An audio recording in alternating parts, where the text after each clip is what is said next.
Thank you for joining us today for our Board of Education pre-work session. Our board meeting cadence allows board members to prepare for upcoming regular meetings through pre-work sessions. These are more casual, primarily for information gathering. No formal votes will be taken. We'll begin our pre-work session with our book study, right on their behalf. School board member Tracy Anderson will facilitate the conversation on part 2, how your school board can become effective. Step 4, aligning resources. Tracy, take it away. All right, I'm gonna throw out the 2 things that I noticed. In 4, the most valuable resource, I believe, is time. And so what I wondered is, given what we learn about the time aspect that is discussed, and suggestions, I think, of even like 50% of our agendas or time be on student. Is there anything you'd suggest we do differently with our time? I did one follow-up homework assignment, if you will, based on the time diet. So I looked at the minutes from our last meeting, and this may be somewhat skewed. And I noticed it's the book, nutrition, state of operations, fund use policy, student and staff recognition, Decatur city manager, and the budget. And obviously, time could be a real influence there. But so I did wonder if anyone thought, given the discussion of time, if there's any way we could spend our time differently. Yeah, I think I've been a pretty clear advocate about getting some crisp dashboards that allow us to see exactly kind of continuously student improvement as appropriate, right? Like your testing scores that doesn't update every month. But the basic question that I had as I was going through this part of the chapter was, what extent is having a budget conversation actually having an outcomes conversation? You know what I'm saying? I mean, there's a lot of aspects of what we do that indirectly and directly impact student outcomes that aren't necessarily reviewing data or performance. But I do think having, once we get those clear data systems in place, constantly and repeatedly taking a look at where we are in terms of literacy, where we are in terms of math scores, where we are in terms of the performance of our underserved kids. I'd love to see that aspect of every board meeting. Well, I was going to say, one thing that I know we're planning to do differently that I'm looking forward to is having the calendar, the progress monitoring calendar. So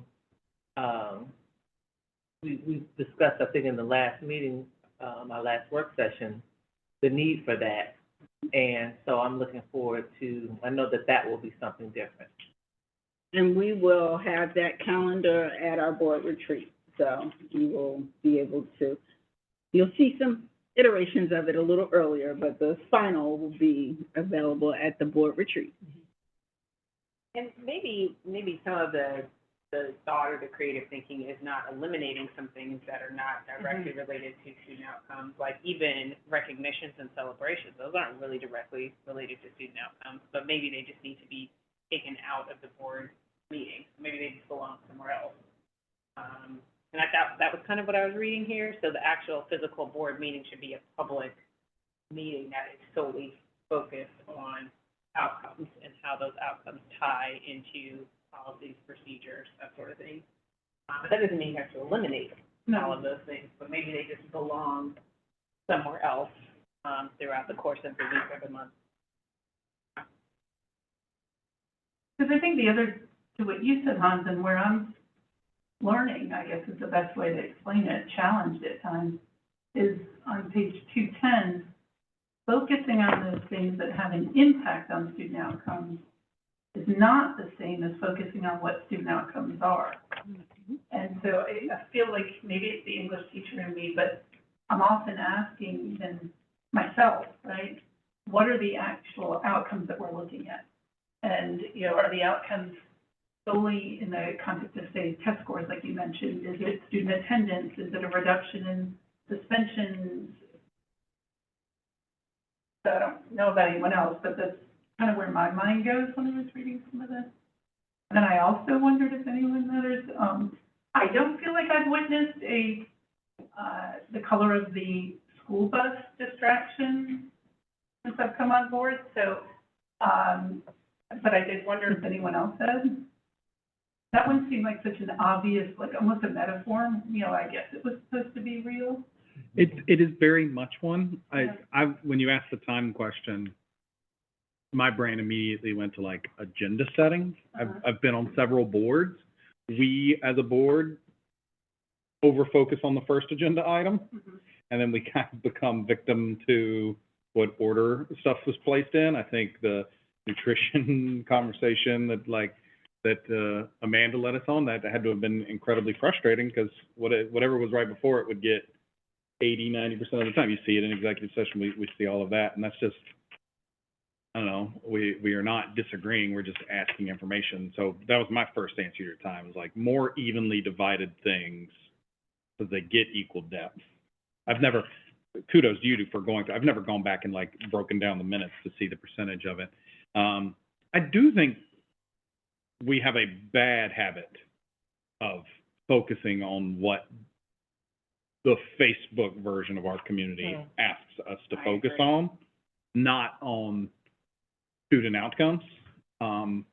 If it's get the data, suggest the data, identify places where we know. So, for example, I know we've been talking about the achievement gap forever. We have the data there. We're there. We've asked for a plan. We want the plan. We want to continue to monitor it. It's where the attention is personally important. All of us, that's great. That's exactly where our attention should be. We have all the data for it.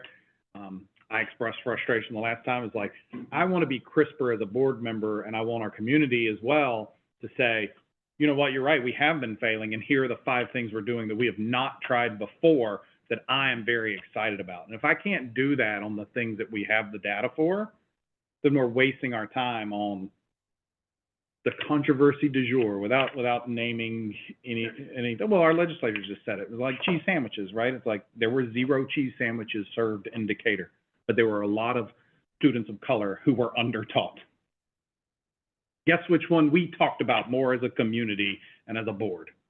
That's really failure. I think that school bus metaphor was blatantly obvious. So it's clear that there is no educational value between a color of a bus in how a student outcome, unless you could really find some data to support it. And I think that was kind of what that was getting at. I think it is obvious that we often, and a lot of school boards they get distracted by whatever is the controversy of the minute, and controversies will continue to come up. But I think where maybe we have some room to improve is that some things simply do not have an educational foundation to them. And do they have a policy foundation to them? Is there room that we can improve? Sure. But if it's not linked to an educational outcome, then maybe it shouldn't be on the agenda. And that doesn't mean that doesn't need to be addressed, but maybe that was what I was reading here, is that 100% of our board meeting agenda needs to be focused on student outcomes. It doesn't mean that these are not valid issues, but a lot of those distractions are rooted in adult-based issues, is how adults feel, not necessarily children and educational outcomes. So I was going to add, he talks about on page 209, it's challenging because he says at the top, there's nothing that doesn't have some type of influence on student outcomes, right? So even, there used to be commercials when I was growing up that talked about how important breakfast was and how, if you didn't have a breakfast, that could, impact, your attention in the classroom and things like that, I'm sure that there's some kind of way that tea sandwiches could be weaved in there. And so it's challenging, and so he goes on to say that, not all behaviors are equally weighted. And so I think maybe that's what maybe you were saying, James, in terms of trying to balance, I don't know, the attention or the time, or I don't know, but it's obviously it's challenging, because, you know, you can tie, there is a way to tie almost everything that we discussed with student outcomes. I'll be honest, this was the section that I diverged from his thinking because of a lot of these questions. Like, I absolutely think having a conversation about teacher pay, compensation, and being able to attract the best and retain the best teachers directly related to student outcomes. There's no question, it's a thing we should be talking about. Can I necessarily say that the dollar amount we spend on teachers translates to a % change in student performance? No, that's a crazy metric. But I disagree with the concept that absolutely everything that goes in front of this board must be able to be in data or in some other way firmly tied to a student outcome. I think that's an unreasonable expectation. I think having a nutrition policy, absolutely critical and is within our purview, and we should be focused on that. Not having a nutrition policy will impact student outcomes, but can I put data against what? So, I get that he is, I forget what's the term, when you sort of oversell a point to try to move people along. Like, I felt this chapter was a little bit of like, okay, I get your point, but I'm not necessarily there with that distance. And Carmen, you mentioned the, student recognition and things like that. Like, no, maybe that doesn't necessarily rate student outcomes, but I love every minute of having kids out there, right? And so, like, there's a cultural element that's appropriate for the community as well to maybe diverge from sort of the rigid. And I didn't necessarily feel like he was being hyper rigid, because he did kind of talk about where there's challenges, but I didn't read this chapter or these sections from the perspective of we need to adopt what he's saying. I read it from the perspective of how can we do better, incorporate some of this thinking into how we do it, but still maintain our own sort of governance, culture, and philosophy that are asked of us from this community. No, I agree with you. I think he was saying, I mean, I don't know, I don't go into these numbers as much, but I do, you know, sometimes for different reasons in my own personal life or professional. I think he said 50%. Yeah. And I do think, you know, considering what James is talking about too, and then Carmen, what you're mentioning, maybe it is worth, you know, just examining how we spent it. But I also think last week's minutes can be, or last month's minutes can be misleading because of the timing of the budget. Yeah. Can I ask about the next chapter? You're in charge. Well, I don't know. So I did wonder with this one, because this is about how our resources align with our goals. And since y'all were here to really establish the budget priorities, what in this chapter kind of resonated with you in terms of how you prioritize the budget with his focus? Because he talks about the goal should be the first priority for resource allocation.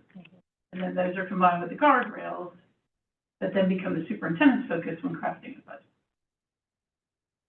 Well, the first thing that stood out to me was the example he gave for the one district where each board member was allowed to give their personal priorities,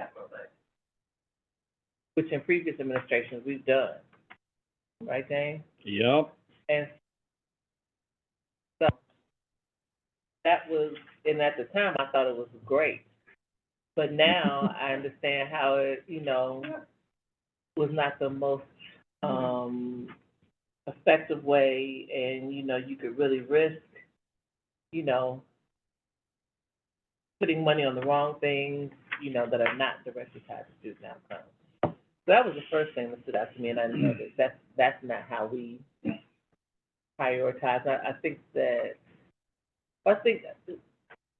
feel like that's one of the things that is, we come up with the goals, and then the superintendent is more in charge of aligning the resources. So when we came up with the goals based off of our new strategic plan is how I remember that process.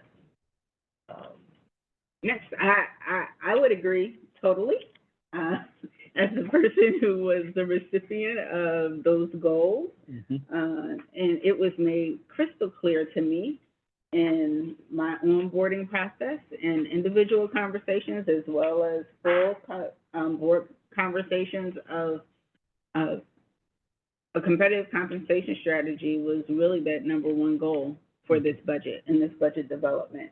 I think having board-adopted priorities presented, and then receiving feedback on those priorities in the manner in which we did with a full calendar, even speaking to what we heard earlier around our tax commissioner and how he ultimately will play a part in future budget development.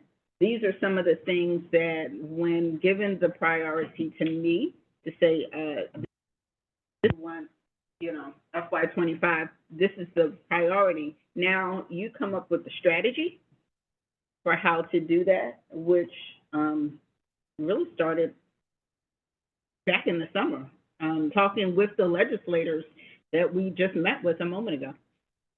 And I would actually say it's not uncommon to do this, but I think, teacher compensation, competitive teacher compensation is the largest increase in this budget. So it's the thing that we talk about kind of the most in terms of the impact to the constituency. This is what we're going to be basically paying for.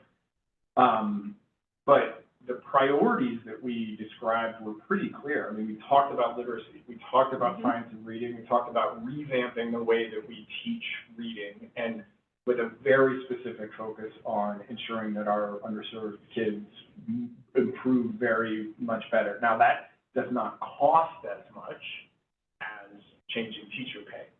We're changing teacher pay to ensure that we retain and recruit the best teachers to help us with that literacy revamp. There's dollars in this budget for revamping all of our data systems so that we're capable of tracking the performance of those students vis-a-vis literacy. There are a host of new positions that are in the budget specifically to help, and TSS is a great example. In fact, that's not even new in this budget, that was approved before, but to ensure that we're actually putting the right interventions in place. So in my mind, this budget is an extremely clear value statement of exactly what we want to see in terms of student outcomes, and a focus on those student outcomes.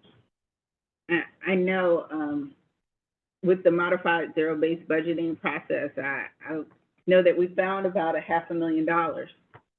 But I told the board I also put in about $500,000 in programming, so I really could have said I found $1 million, but we can't because we have refocused the funding in a different way to strengthen the equity work, which is to the tune of about $500,000. And so once this budget is fully approved, we'll bring those authorizations to spend to the board, but that's what's in there.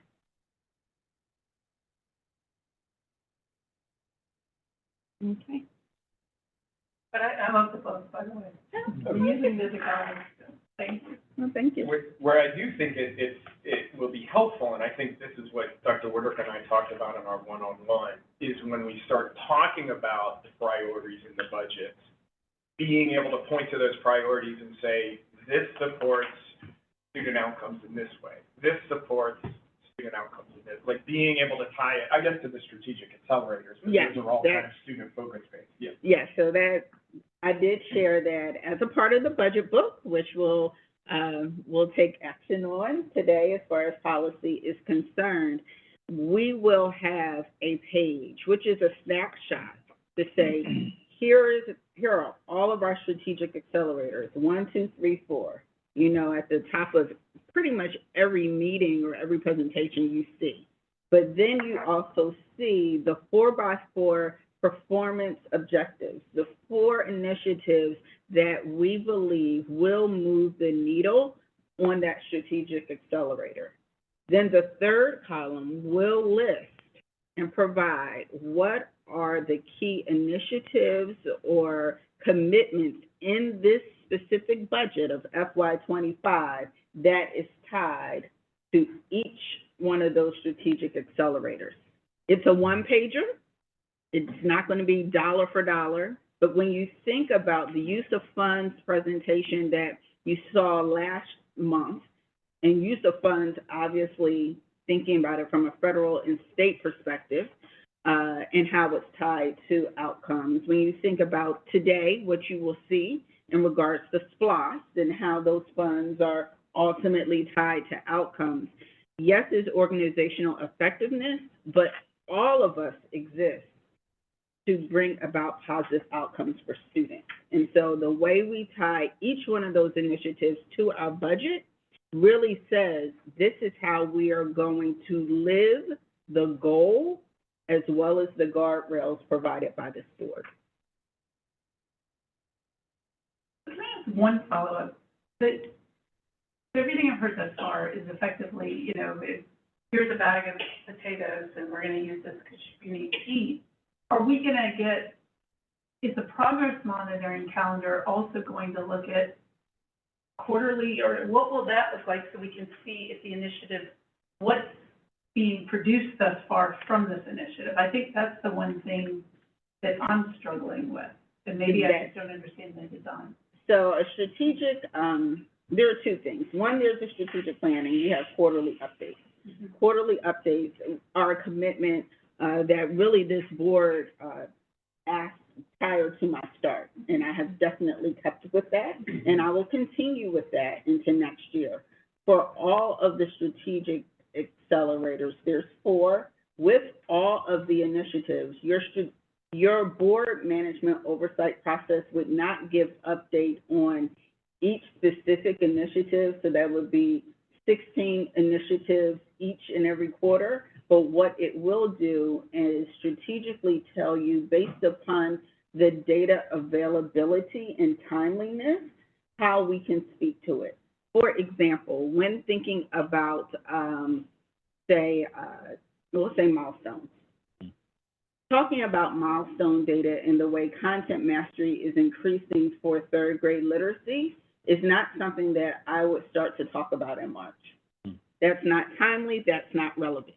However, knowing when the board will be able to hear it and the public will be able to hear it is based upon the data release calendar from the DOE.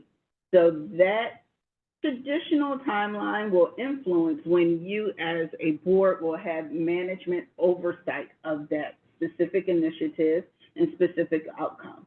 So all of that is based upon the availability and the timeliness of data release. Mm-hmm. Yes, so board members, I say it often, it's the district's responsibility to create those conditions, whether it's the alignment of our human resources that you talked about, the financial resources, even the time. But the 2 greatest strategies that you have are to really use those resources for student outcomes. First of all, that timely data release is key. The budget book snapshot is key.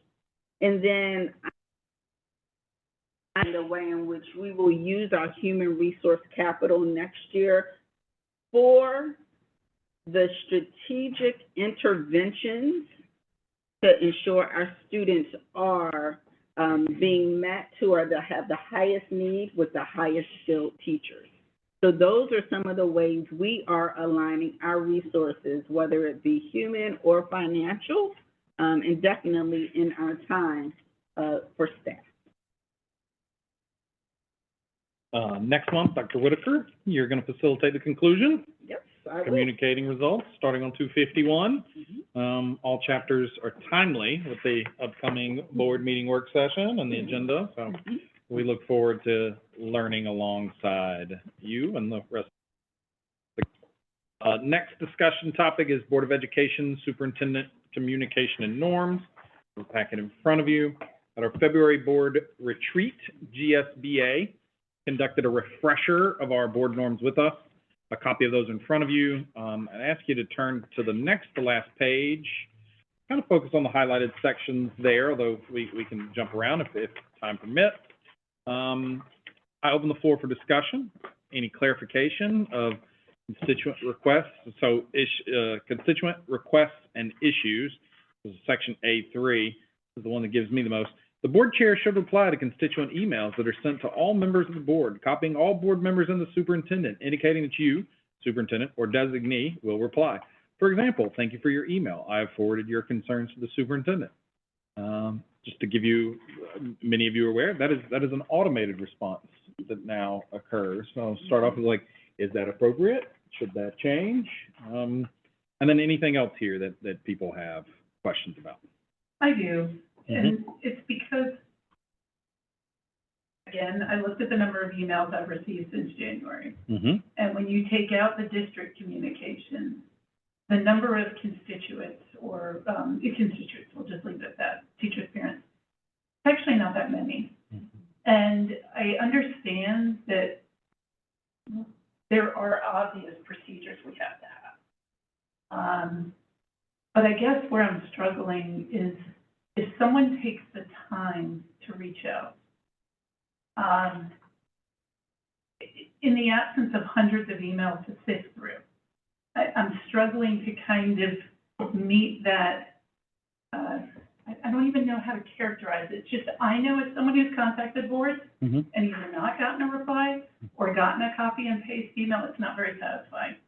That's where I'll stop, because I don't know if I have a direct answer. Yeah, I have two responses and then a question back for you. The first question is, when does it become, when you establish that you would respond this way? During COVID, I would say 100 plus in an afternoon. There have been times when there have been many. I remember being new, Jane and I took a seat in January, and in March we're like shutting schools down. And I remember being frustrated, like we're not responding to everyone on that. So my first is like, are we like, sorry, too many people are emailing them, I'm gonna cut this off now. My second is just kind of like a comparison and expectation. Yep. I will be very honest with you. My largest pet peeve about the city schools of Decatur is this presumption and assumption, I'm gonna use this word, arrogance about expecting a response. And when I get coffee with my DeKalb County school board members, I'll share stuff like, hey, this parent just emailed us. They're upset about the gum, I'm making this up, the gum policy in Miss Child's classroom at Talley Street. And they're like, could you imagine someone emailing the DeKalb County board with that level of concern or nuance? And so it's just sort of like, there needs to be almost like a civic education about like what people can do and that sort of stuff. And I'll get to my question, but this one really pops up. They have board training about legality and the lawsuits that come from people as board chair. I'm going to be honest, I've sent emails before and lost sleep being like, wait, did I say something that creates liability here? Because I'm not responding as James Hernan, I'm responding as the Board of Education. So that one also keeps me up. And so my first one was my question for you. Where do you draw the line when it's like, it's okay to respond, and then it's just become too much to respond? Yeah, and I mean, that's what I'm struggling with. I understand the legality. That, I mean, as a teacher, that seems fairly comfortable. And I don't know, I mean, to your point, like with COVID, because you don't know what you don't know, and. I mean, I do think that there is space for some judgment being applied, right? Like, because I don't think it's gray all the way across. I think that there are some relatively innocuous emails where we can send a response, in particular you, James, right? Like if it's coming from the board chair, where we can send kind of a warm, got your email, probably belongs with the superintendent, whatever it may be. And then when it gets into the gray area, then maybe it goes automated. But I do think that I've had parents reach out that I have we've talked about this. Parents who reach out, you have a personal relationship with. The response can be, hey, look, I'm probably not the right person to answer this. I'm going to kick it up to James and see what, you know what I mean? But then I read this first, I'll be honest. The board members will maintain a common, I thought you said authentic reply to emails that come to their district email address. What we're actually saying is in fact the opposite of that. An automated email is sort of the least authentic response. And so I do feel that there is some space for judgment here. And I get when you have COVID, when you have legal issues. When you don't know if it's a legal issue, don't err on the side, but like, it's clearly a parent that lives down the street saying, hey, what happened with this thing in the board meeting? I can quickly respond and be like, oh yeah, no, this is what happened. I guess I'm kind of agreeing a little bit with, if everything is a canned response, then why don't we just tell people not to email it? And I think we kind of run the risk of what, was discussed, and I may have jumped all the way to the conclusion, because You just kept reading. but he talks about how important it is for, constituents to feel heard, and because otherwise, you know, at certain meetings, and he discusses the importance of having meetings that you can have two-way communications, which, you know, we have engaged with our town halls. But because if you don't provide that kind of opportunity, then folks will, you know, get on the mic and talk about the stuff that they really want to be heard about. But he gave just some, you know, some generic responses, I think, that might be just a little helpful if we at least, there was some personalization in terms of thank you for emailing about the gum in Ms. Child's class. You know, your right. Because then, you know, I think a little bit of personalization, then they know they have a little bit of confidence that you've read what it is. But I know that can be difficult depending on what the hot topic is.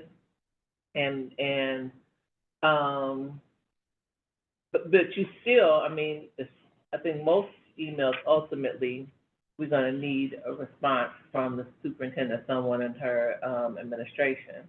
But I think the automatic response, we run the risk of folks feeling like they're not heard, and then and what he says, I think, is very possible that they end up taking the opportunity to get on the mic, and the conversations get dominated about certain topics that we're not focused on at the time because they haven't been heard.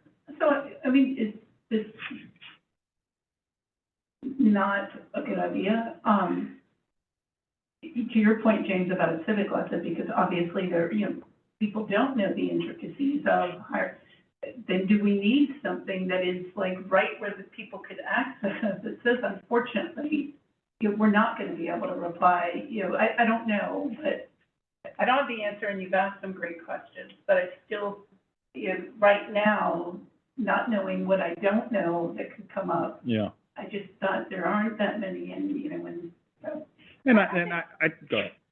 I think I see the frustration, though. I think there's been times at work or other organizations I belong to where they said, hey, email us your concerns, you do so, and then nobody bothers to reply. Yeah, sure. And I'm like, well, why'd you ask me Right. to voice my concerns? That's a waste of my time. And I think that's a sentiment amongst some parents.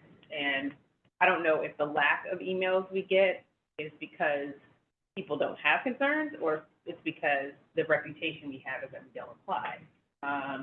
I do see, to James' point, that we have to be careful about what we say, because it's 5 of us here. He's replying as one voice of 5 people. I think that's also something that's misunderstood. I think I get confused on a couple of different aspects. I think a lot of people email the board when they really are meaning to email the superintendent.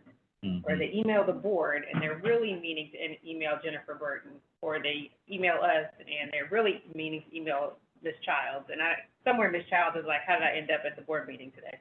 One of my favorite teachers, by the way.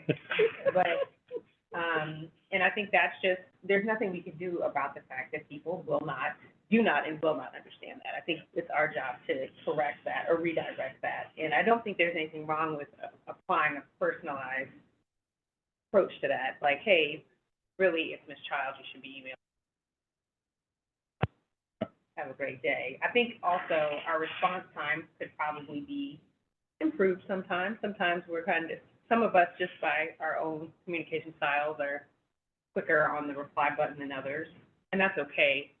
It's what it is. I personally get very confused by letter writing campaigns. I think there's some hot button topics that get out there, they get the community's attention, and then we get droves of the same email. And then I don't know what in the span of time or space is the most efficient way to address all of those concerns. Sometimes I feel like it's better if we address it in real time in the board meeting, where we can speak to everybody directly. I feel like that might be the best use of James's time, because James is a person, he has a family, he has a job. His job is not to answer emails all the time.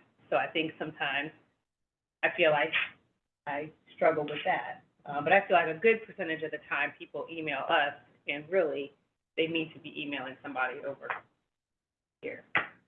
I mean, if there's any policy I think we should adopt, is that drone emails can get automated replies. That feels like if it's an automated email, an automated reply ought to also be allowable, right?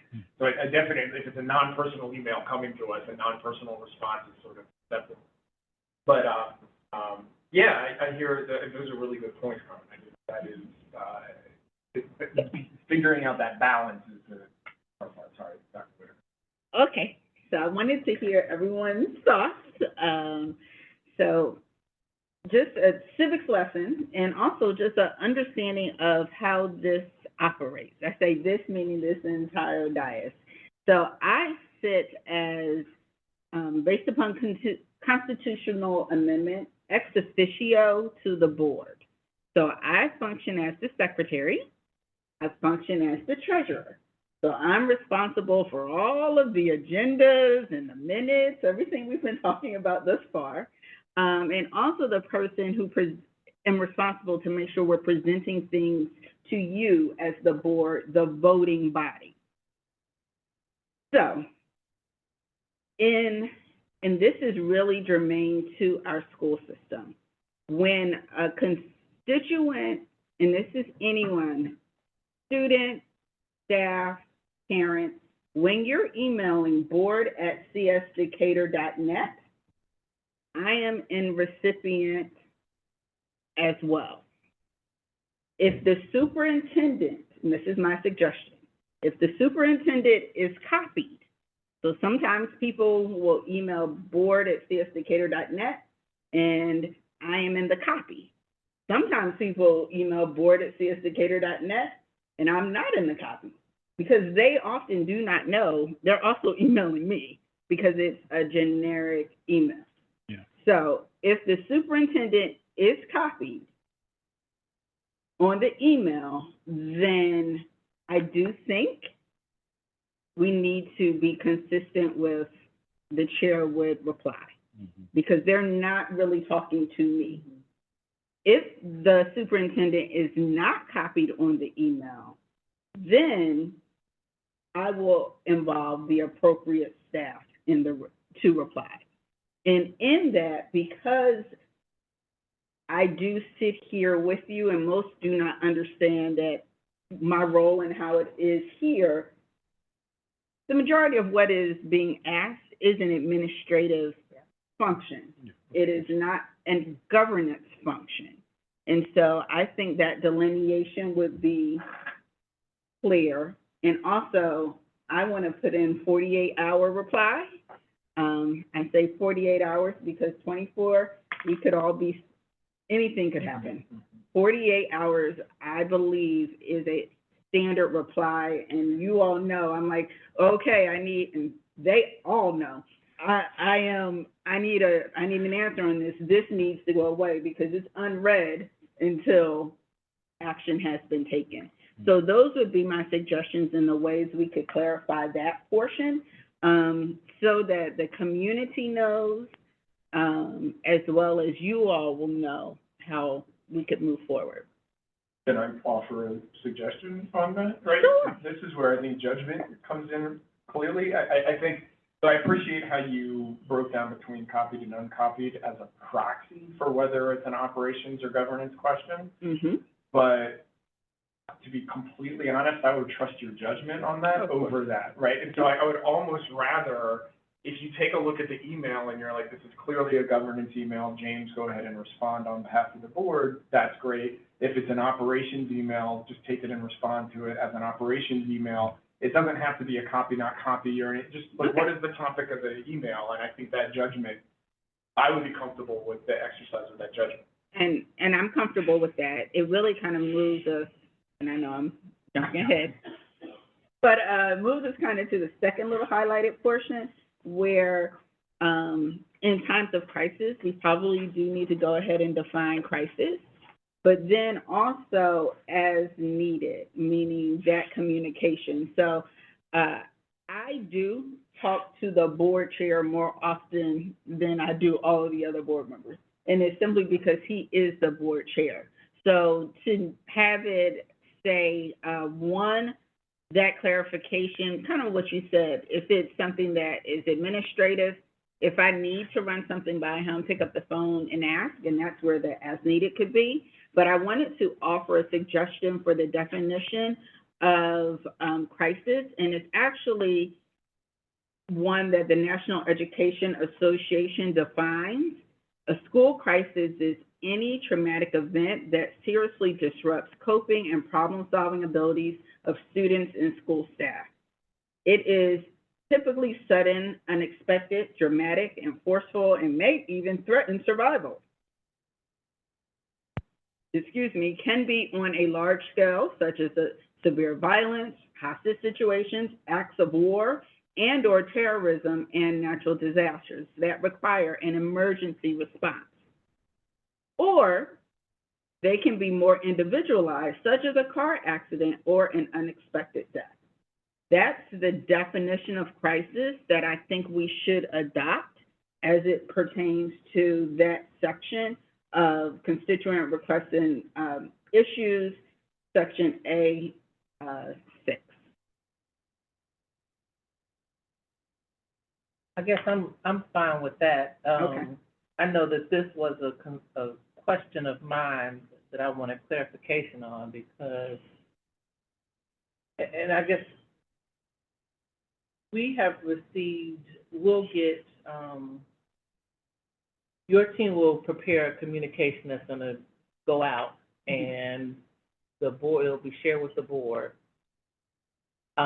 At that time, I thought it was an opportunity for board feedback. And so that's what I need clarification on. Is it just the FYI, or is it an opportunity for the board to give their input on, this statement? And when, if there is ever that opportunity, or if it's always just the FYI. And typically, one in here, it talks about being able to provide what would be press releases in advance, so that you would know.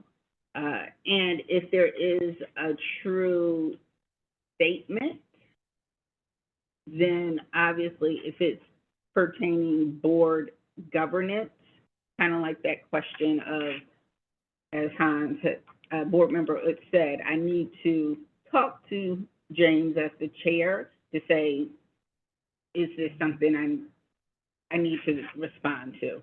I think putting it in that term, with that first clarification could be helpful. Because I guess the other thing is that I think that the board chair responds on behalf of the board. Yes.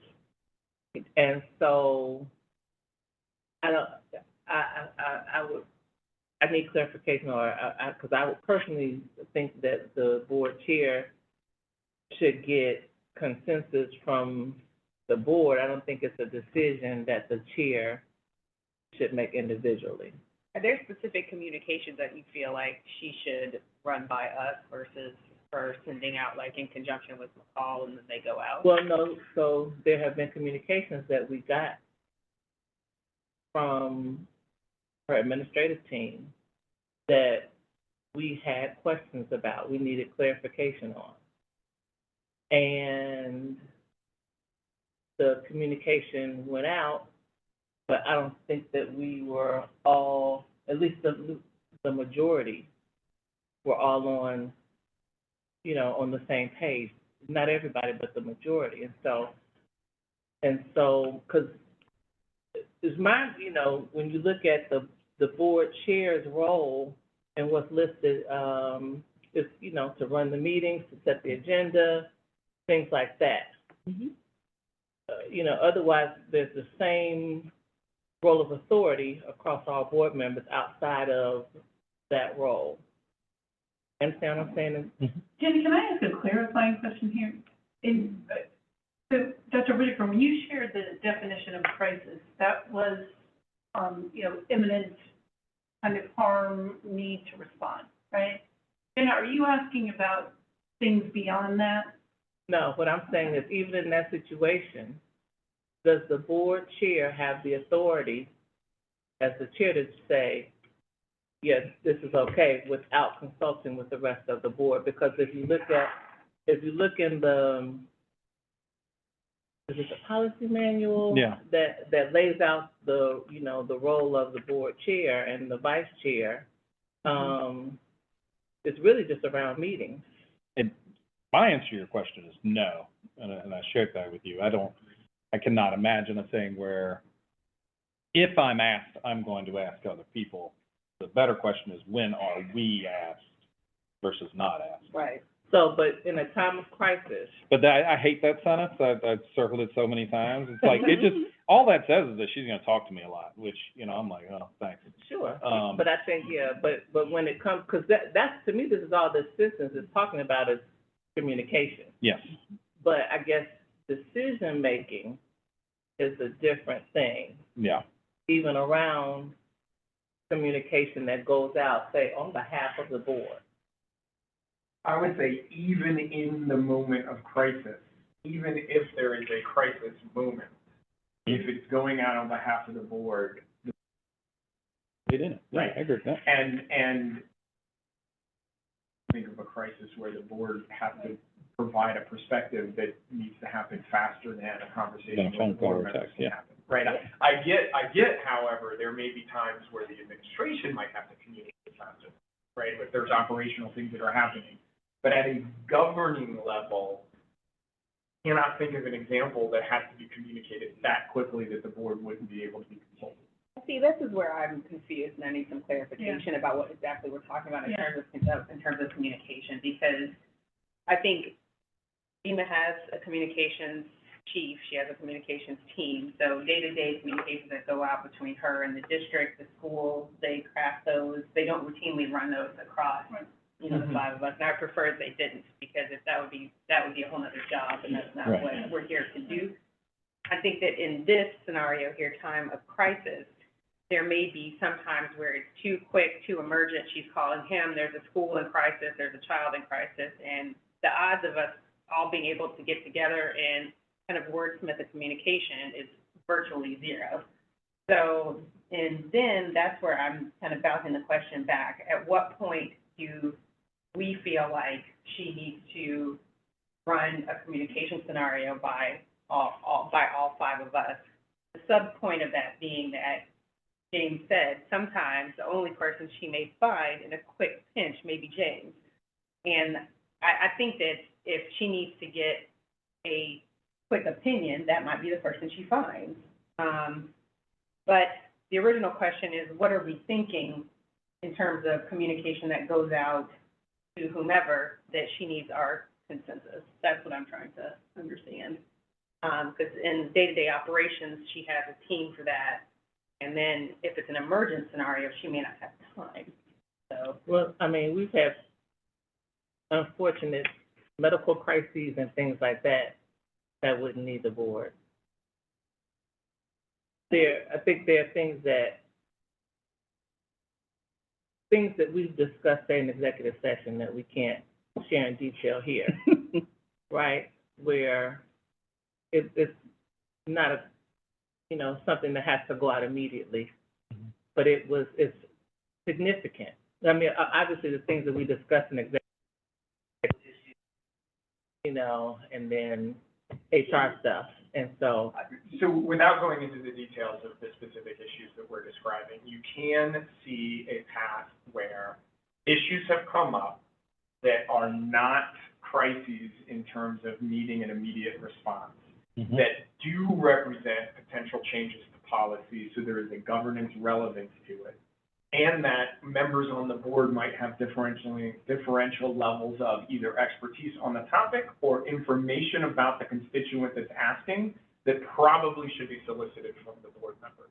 And so in that particular case, yes, I think that there is an opportunity to maybe slow down, have the conversation, make the ask, and see if we don't end up coming out of that with a better piece of communication or a better policy or whatever it may be. So wait, so we're telling GMA that she should consult us on communication if we feel like it's an item that we're interested in and we have an area that. No, that if there is a policy or governance impact to it. If you just think back for a moment, Chair, Dr. Salter, if you think back for a moment, we had a recent legal, issue that it wasn't the communication, that everything wasn't clear. Do you remember that? And there was a clear underlying policy element to it. Can I have one thing while we're thinking about this? I'm just thinking of James and what this looks like. So I don't know if this is I don't quite, like Carmen, I'm a little confused, but I'm also concerned for you, James, in terms of how this would be managed. To be clear, it is an academic. At no point have I been called and said like, yeah, I give you the thumbs up and I don't have time of course. to respond to people. That has not happened. But were it to happen, it seems like this has outlined it. I cannot imagine. I think what Jane is asking is a different set, almost like a philosophical question, which is, hey, on some of these things that the board cares about for all the varying reasons, can we kind of slow down and see if feedback is wanted? We've got an email from a call yesterday that was like, hey, we're going to communicate this about this important issue. The only person who responded was you. I don't know what that was, but. You're the only one who responded. I would like for Dr. Whitaker and her administration to say like, well, it's been a day. Only Jana has said anything. We're going to go ahead and go with this. Yeah, there you go. The speak now, forever hold your peace approach to communication, I think has to be sufficient. And as a board member, if they send it out on Friday and you don't respond until Tuesday, So Oh, I think well. I'm hearing a couple of concrete things come out of this. One is, as happy as we are that James would not unilaterally authorize communications on behalf of the board, why don't we codify that the board chair will not unilaterally do that, because we may not have as nice board chair next time. Or that, I think we still need to clarify what that communication is, or that the board chair, instead of saying what he wouldn't do, that he would at least have, majority of the board consent or perspective. and then the third thing is a definition of, and it's in the definition about when we can expect to be consulted and not. Yeah. And what to do if you haven't heard a response, because I agree very much as well, like if the administration does actually seek perspective and then we're all radio silent, well, at some point the radio silence is actually Just as bad. authorization. We've dealt with that in years past. Default authorization. Agreed. Okay, I will work with the administration on writing some up. We'll put it in a future work session. I will do my best. I think that's it. Yeah. Thank you, board members, for the discussion. We're going to now move into our work session, 20 minutes behind time. We will catch up, so pre-work over, work session start. Thank you for joining us today. Dr. Whitaker, would you introduce our first presentation of our work session? Yes, thank you, Chair Herndon. I would like to call on Mrs. Jennifer Burton, our Assistant Superintendent of Teaching and Learning, to provide an update on the ELA K-8 textbook adoption. Good afternoon, Board Chair Herndon, Vice Chair Dr. Sultan, esteemed board members, and Superintendent Dr. Dima Whitaker. I have the pleasure of presenting the recommendation for the kindergarten through 8th grade English Language Arts textbook adoption. In January, our textbook adoption process began. Following board approval, we will order materials in July and begin training on the new materials and new ELA standards in the fall, so teachers can implement with fidelity in August 2025. In January, the Teaching and Learning team narrowed the textbook option to 4 choices per grade band by using the Georgia-approved state list as well as rubrics aligned with the science of reading. In February, we gathered a formal textbook adoption committee. We had teachers representing all schools, all areas like ESOL, gifted and talented, special ed, and EIP and REP. We had principals and coaches. We had parents, as well as the president of the Georgia Reading League. They spent multiple days reviewing the textbooks and attending in-depth sessions with the textbook vendors. The group narrowed the selection to 3 strong options to present to the community. The adoption committee narrowed the K-5 selections to Amplify, Wit and Wisdom paired with Foundations, or Amplify paired with Foundations. The adoption committee narrowed the 6 through 8 selections to Amplify ELA, Into Literature, or Savvis My Perspective. I want to thank the members of this committee for their dedicated work and time. Now narrowed to 3 options, all stakeholders were invited to view an introduction video explaining the textbook adoption process, followed by live and recorded sessions with textbook vendors, and the opportunity to view the physical materials at the Wilson Center or digitally on our website. The textbook survey was paired with the online materials as well as at the Wilson Center with the physical materials via a QR code. In addition, we had physical materials at every school, so staff could easily view materials during their planning time. School coaches gave up their meeting time with teachers to allow time for teachers to view materials if they chose. The staff survey was open to all staff, but the vast majority of the participants were teachers. Non-teachers that participated were 1 paraprofessional and 5 instructional coaches. As part of our survey, we asked which would be the best choice, and you can see that the staff that participated selected Wit and Wisdom paired with Foundations and Into Literature. Of significant note is the importance of keeping Foundations. You can see that 2/3 of the staff that took the survey wanted to keep Foundations. While we only had 25% of staff participate in the survey, I did speak to several teachers that told me they just couldn't decide. They felt like we had 2 really good options in Amplify and Wit and Wisdom. Another shared they trusted their representative on the initial textbook committee and knew either would be great. We publicized the textbook adoption feedback opportunity through school newsletters, district and school websites, social media, and the SCLT PTO Superintendent Council meetings, along with direct emails to the SCLT and PTO presidents. We didn't have a large participation from families. We even extended the feedback window to allow time for the PTO and SCLT councils to provide feedback while at Wilson for their monthly meeting, which extended the feedback window for all to March 29th. When we talked to the SCLT Superintendent Council, they shared that they felt comfortable with Superintendent Dr. Whitaker and her team's knowledge and experience in recommending a textbook. The SCLT member said, "We trust you to make the right decision."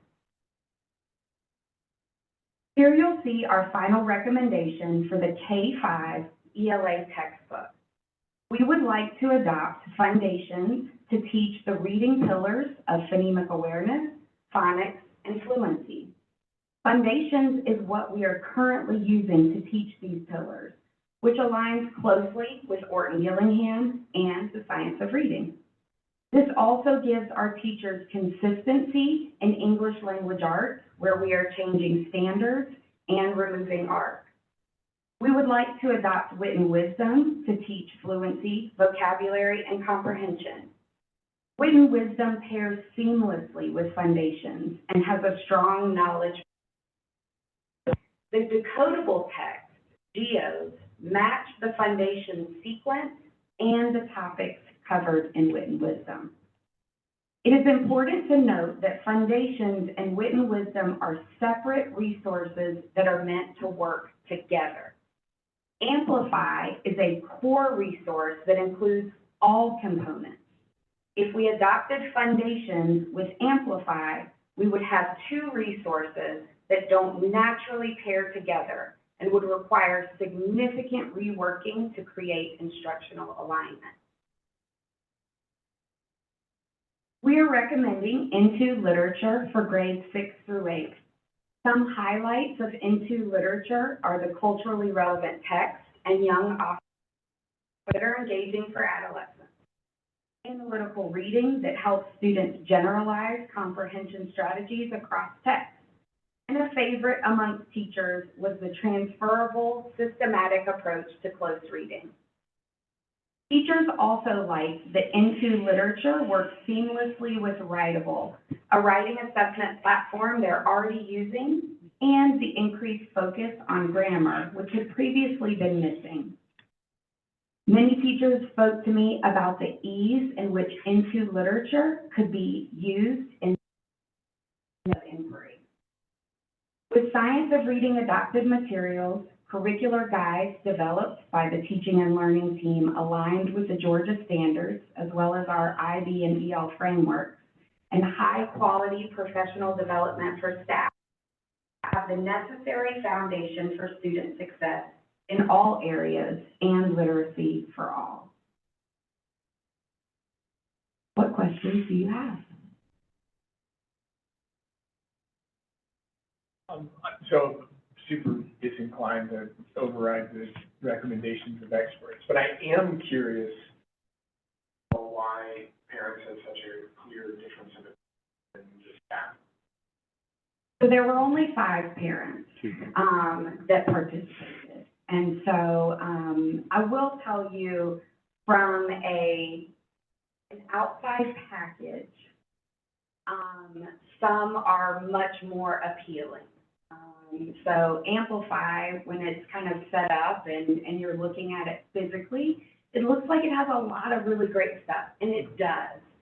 But when you dig into the pairing with Foundations and Wit and Wisdom, it's just not deniable. Yeah. And we also saw that for Into Literature.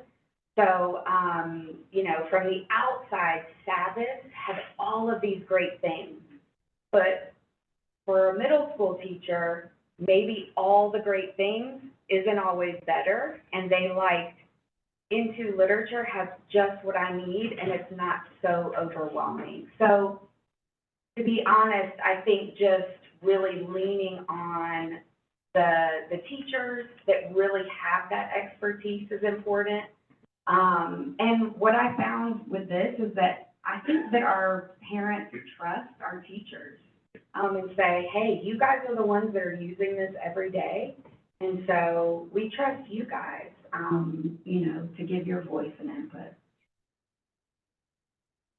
I think maybe you discussed this when we went, or maybe you will discuss it later, about how, in terms of the budget, how much of this is actual physical text that have to be replaced versus materials versus how much are like online text that can be downloaded and uploaded? Yeah, so in any initial adoption, it is much more expensive because you do have those durable texts that you're going to have for a long time. And so, you know, we would expect moving forward that the price would be reduced by at least half because with consumables, they're needed, and we will have to replenish them every year. But that first year is the big year. The good news is that, you know, if approved, we don't have that first big year with Foundations because we've already adopted it. So it is a savings for us. Does that mean that each classroom will have a class set of the actual book? Yes, yes. If I'm not mistaken, textbooks were one of the things that are off possible to fund via SPOS? Was that yes, so it's not actually an operating budget, it's a capital. Okay, great. Two presentations ahead. The wit and wisdom, so I like the description culturally relevant and appealing, like the engaging and rigorous for wit and wisdom. Culturally relevant, I mean, as a community, we, about 8 years ago, we picked making sure that it checks those boxes for us and our staff. Would you describe wit and wisdom that way?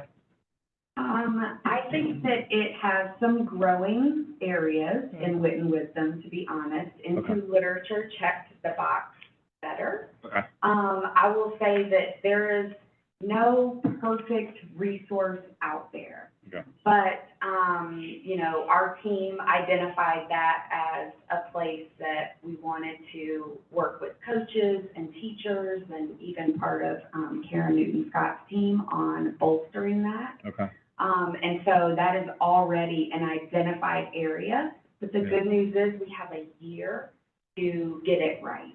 Yeah. So it didn't check it all the way. I think that it could be improved for wit and wisdom. I can get that. I mean, they're trying to sell textbooks in this country right now. I can't imagine that's an easy, just want to make sure that it doesn't X out any boxes for us. Yeah. Okay. So, Chair Herndon and Board, I want to thank you for the opportunity to move forward with one of the priorities given to me a little over a year ago. I think LinkedIn said it's about a year anniversary. So I was asked in back of March of 2023 to share my philosophy regarding the teaching of reading and also of literacy. And on that day, I shared exactly the sentiments that were shared by Ms. Burton, that there is no silver bullet to for a textbook for the teaching and building of skilled readers. But based on my experience of implementing a Science of Reading textbook adoption, as well as Ms. Burton's, a professional learning series, and also a support structure, which ultimately resulted in HB 538, which is Georgia's Early Literacy Act. I believe the City Schools of Decatur is poised to be a structured literacy district, especially as we are bringing on those new standards in 25, 26. So thank you, Ms. Burton. Thank you, Ms. Burton. Dr. Whitaker, Yes. So, next presentation. yes, thank you, Chair Herndon. We have been on a journey regarding grading this school year in the City Schools of Decatur. So I would like to call on Mrs. Karen Newton-Scott, Deputy Superintendent, to update on the grading regulation.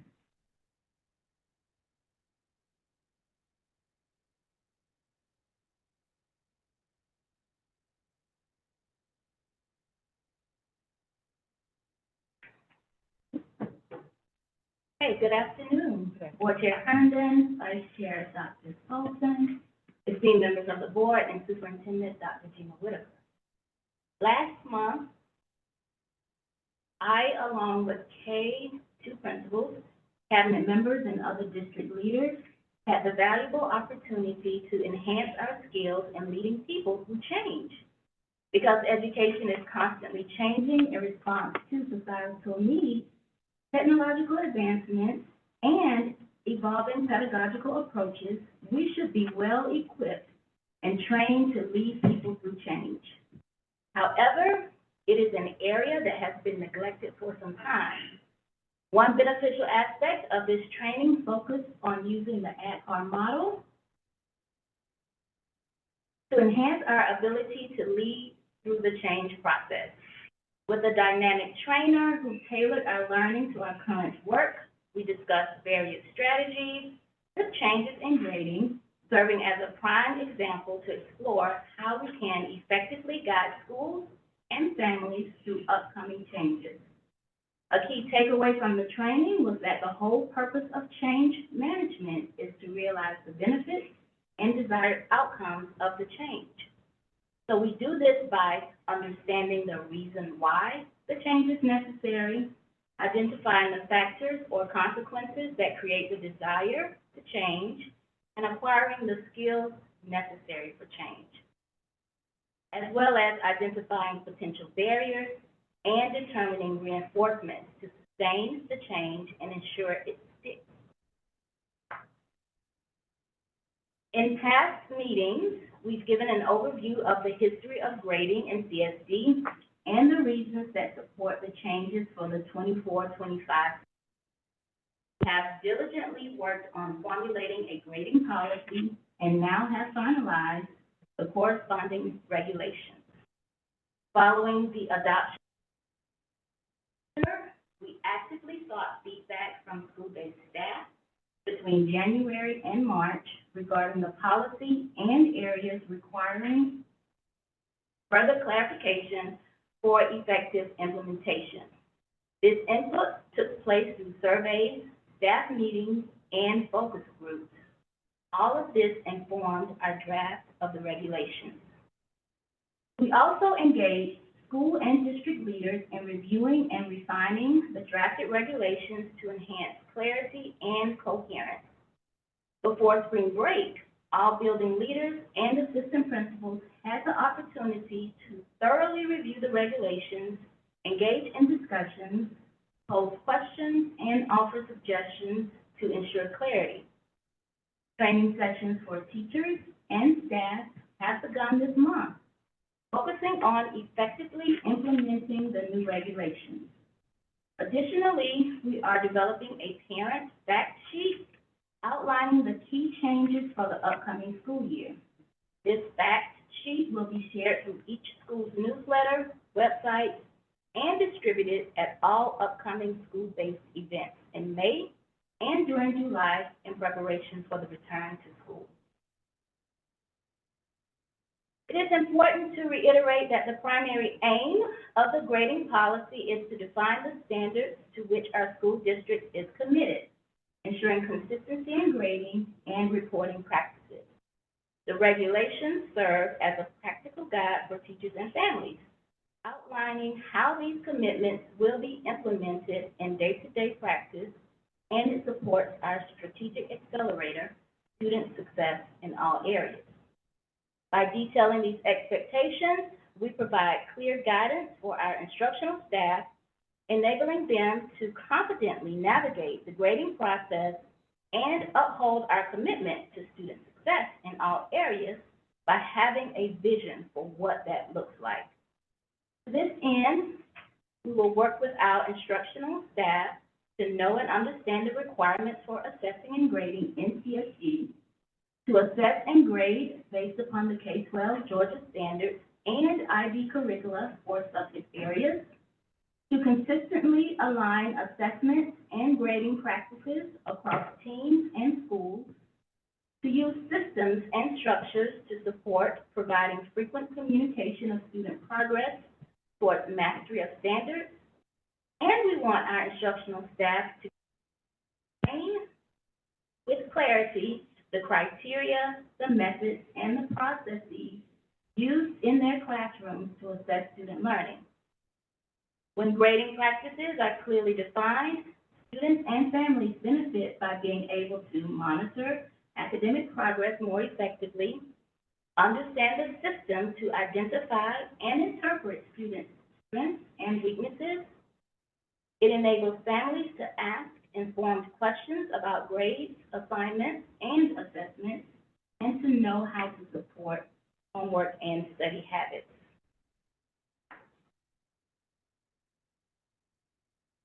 These four areas of the grading regulation garnered the most discussion and are key to highlighting and clarifying changes.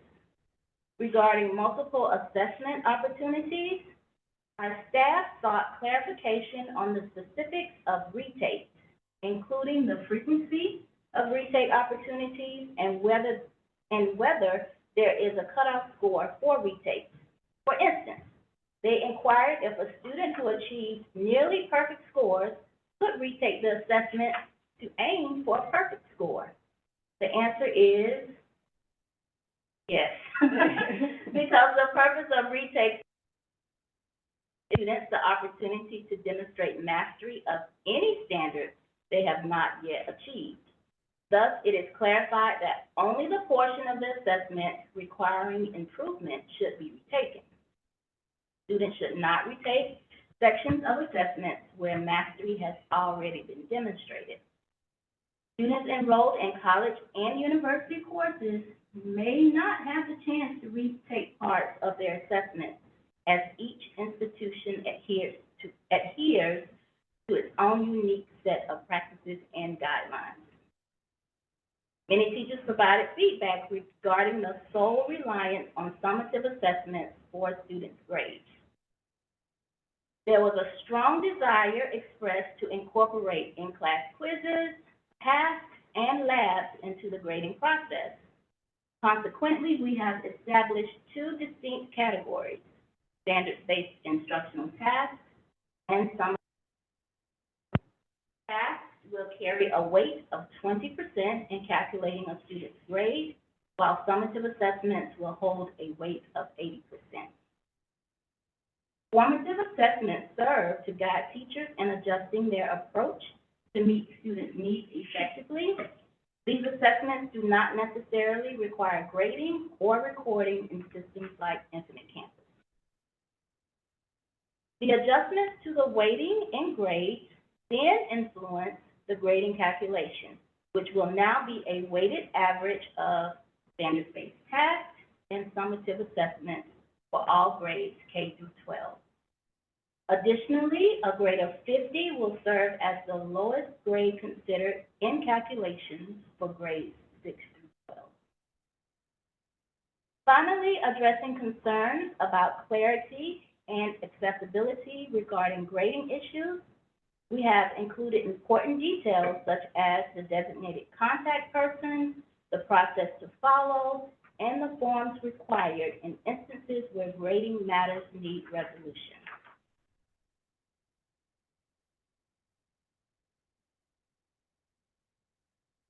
In June, in close collaboration with our tech department, my team will undertake efforts to guarantee the seamless operation of all aspects related to progress reports, report cards, and features accessible to both teachers and parents within Infinite Campus.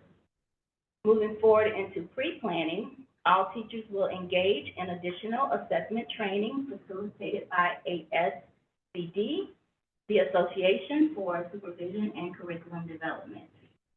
We are excited to partner with ASCD, which will provide invaluable initial and ongoing support and training opportunities for implementing best practices in assessment and grading.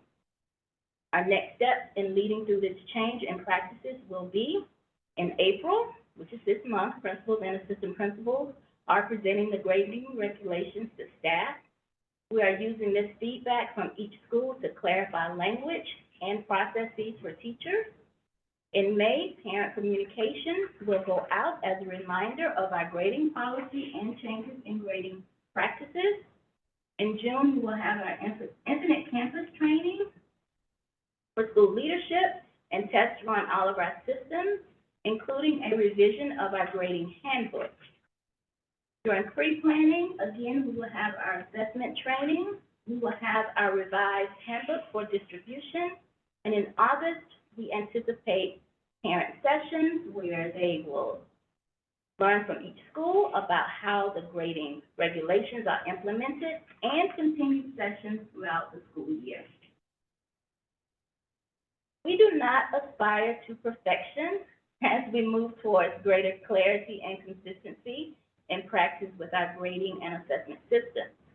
However, it is a must that we provide guidance and support to create the conditions for our teachers and families to partner in knowing to what extent students are progressing in their learning and come to those conclusions. This remains our focus as we progress in this work. Thank you for your attention. Are there any questions? I have a question. Yes. I want to just get clarification on the retake policy. So, students who do not achieve a score of mastery have the opportunity to retake it at least one time. Once they achieve mastery, is there an opportunity for a second retake to go higher in mastery, or no? So it's a difference in, practice. So it's not about, retaking the entire test. So for the portion of the test that you did not get correct, for example, you would retake that portion because it's important that we know that you have that skill under your belt. So in retaking that portion, it will increase your grade, but you won't retake the whole assessment to get a higher overall grade. Okay, and so the assessment potentially broken down by standard. And so that, they would retake the section that's on a particular standard. Absolutely. Our assessment design should be, this year, aligned to standards. We are working to increase that and make sure that we're doing that with consistency, so that when you, get something incorrectly, you don't quite get the answer correct, then teachers know exactly what standard that is aligned to. They know what to go back and reteach, so that they can reassess on that particular thing and not all the things. It's time consuming to do it all. I had two questions. If I'm reading the calculation method correctly, 50 is the lowest grade. So if, in the event that a student just says, you know what, I got 3 homework assignments tonight, I'm gonna blow off the test tomorrow. Now I'm gonna get my 50, and then I can retake it, and then retake it for what, I think I'm a little unclear with the retake, because I guess what I'm thinking about is I love most of it. But, and maybe this doesn't matter, you know, you're looking at like grades then, and so there could be 10 different ways to get to that same A. So in that scenario, where and motivation of student may be irrelevant to this, they retake it because now they've studied, because they didn't have 3 other assignments.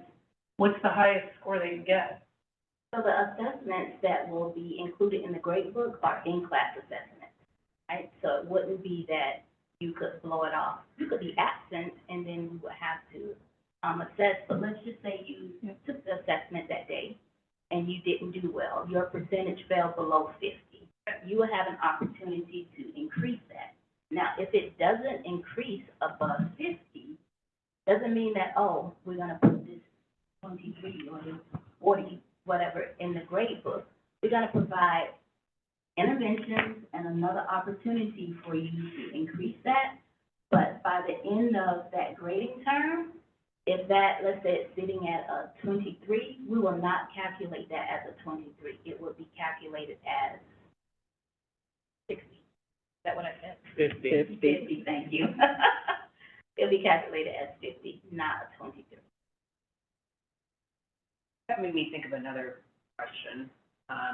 So does this 50 as the floor, the lowest grade, does that count for kids, senior, high school students that are in IB as well? They get a floor of a 50? I just wonder, I know that it won't count for dual enrollment if they're at Georgia State. Georgia State is not gonna allow retakes and you get what you get. But, if you're in an IB class, is a 50 still, and you can still do 2 retakes to get up to And that's AP then, too. AP as well? 50 is the floor as it's articulated in the regulation across the board. Now, for IB, that 50 has to translate into a 1 to 7 seal, right? Because that is what they use to determine the DP certificate. And so you're not going to qualify that because the 50 would be a 1, which is at the lowest end. So it doesn't benefit the student to have a 50 because it's not going to be at, the 3 is considered passing with the 1 to 7. I think maybe for high school students, especially juniors and seniors, they probably need to explicitly understand that, especially the dual enrollment students, and they get to colleges and make this doesn't apply if you're in Georgia State.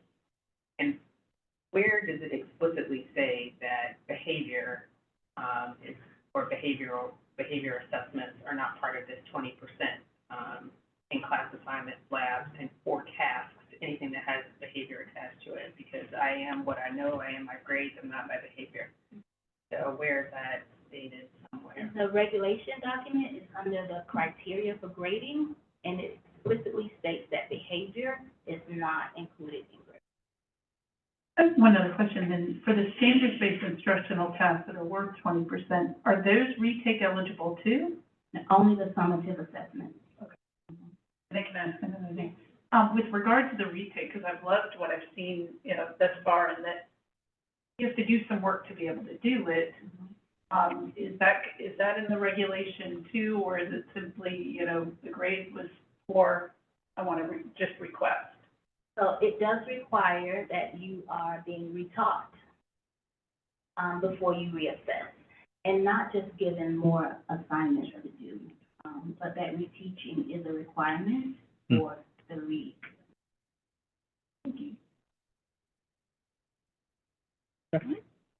So, Board, I would like to reiterate that the implementation of a sound change management process. First, that the change is not being done to the teachers, but one that has been done with the teachers. And that change was something that our teachers did say as we were going through this development process. And also, I want to bring to light a second reinforcement and concentration on sustaining the change. So the start-stop nature is what we're really trying to alleviate. So thank you so much, Mrs. Newton-Scott, for your work.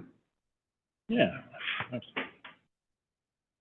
Thank you, Ms. Newton-Scott and staff for leading the collaborative approach to changing grading here in Decatur. Dr. Whitaker, we have another presentation. Yes, Chair Herndon, I would like to call on Mrs. Courtney Burnett, the Community and Legislative Affairs Coordinator, who will co-present a wrap-up of the 2024 legislative session with Ohio River South.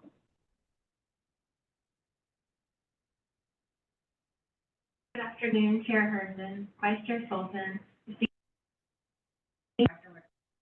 I'm happy to co-present the 2024 legislative session along with our district lobbyist, Ohio River South. This began on January 8th and adjourned on March 28th. By the end of the 40 days, we had monitored over 180 bills and resolutions, many of which were carried over from the 2023 session. A number of the bills we were monitoring on legislative day 28 for crossover. However, the language in the bills remained in play until the gavel rang on sine die. The last few days of the session consisted of a lot of committee meetings with legislators amending bills. In many instances, this meant adding language from other bills that were languishing in the legislative process. Since this was the second year of the biennium, bills that did not pass this year are dead and must be reintroduced next session. Now that the session is over, the governor has 40 days to sign or veto legislation that passed.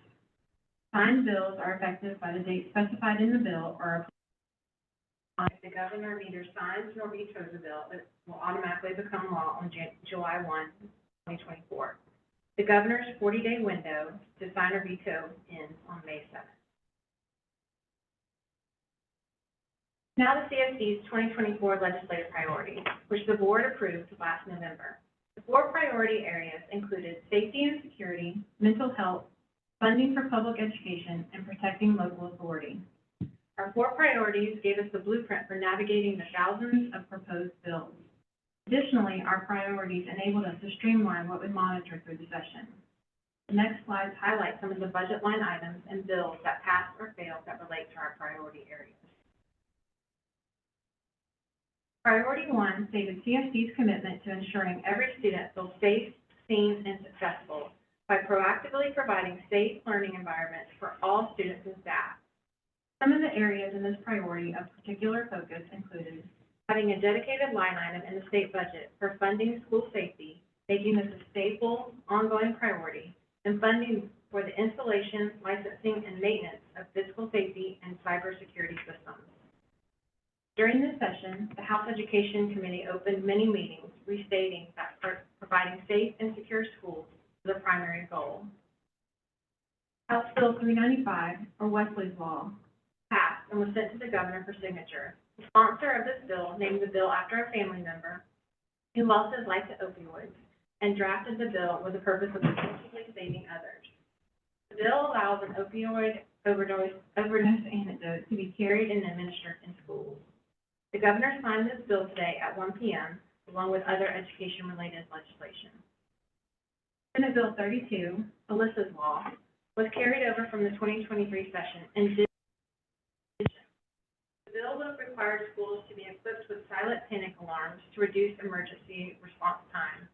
There were many discussions in committee meetings about the 911 infrastructure in the state and whether or not local agencies could handle the increase in the volume of calls.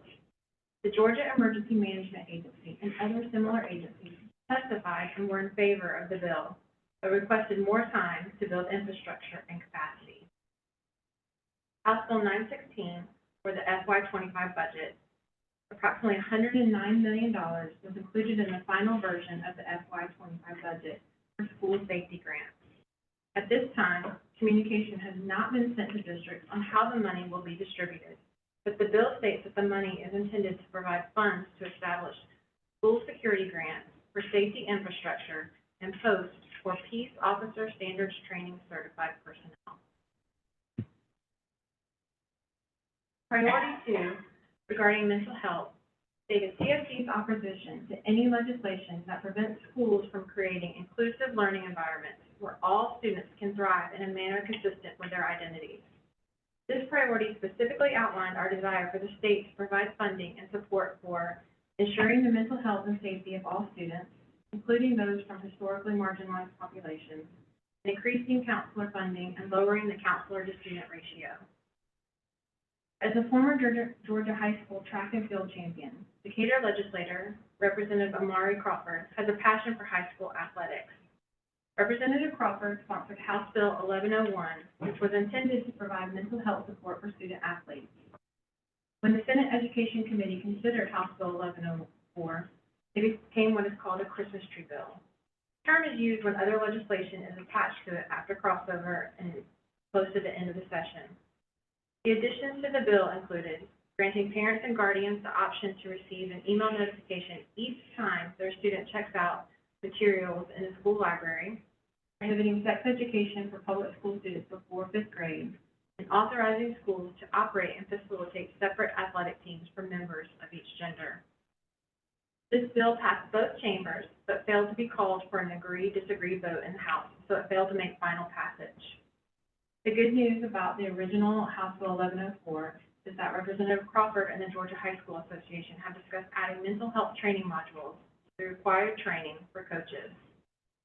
I must also take a moment to thank Representative Crawford again for inviting our Decatur High School girls cross-country team to the House floor for their back-to-back state championships. Thank you, Representative Crawford, for spending your time on a busy Sunday morning to discuss with our athletes your bill and the legislative process it went through.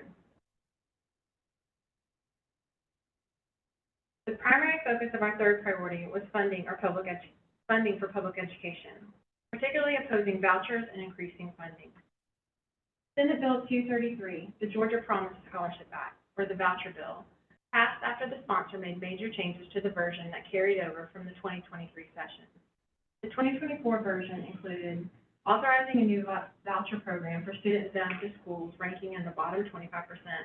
The program, which would go into effect in 2025, will be funded out of state general funds, not QBE, from which funds are allocated to public education. Senate Bill 233 increases QBE program weights. The sponsor stated in the committee testimony that the increased weights were to codify the raises that Governor Kemp has given during his time in office. The bill also adds pre-K classrooms and projected pre-K student counts to the state's capital outlay program. The governor also signed this bill today at 1 p.m. along with Senate Bill 395.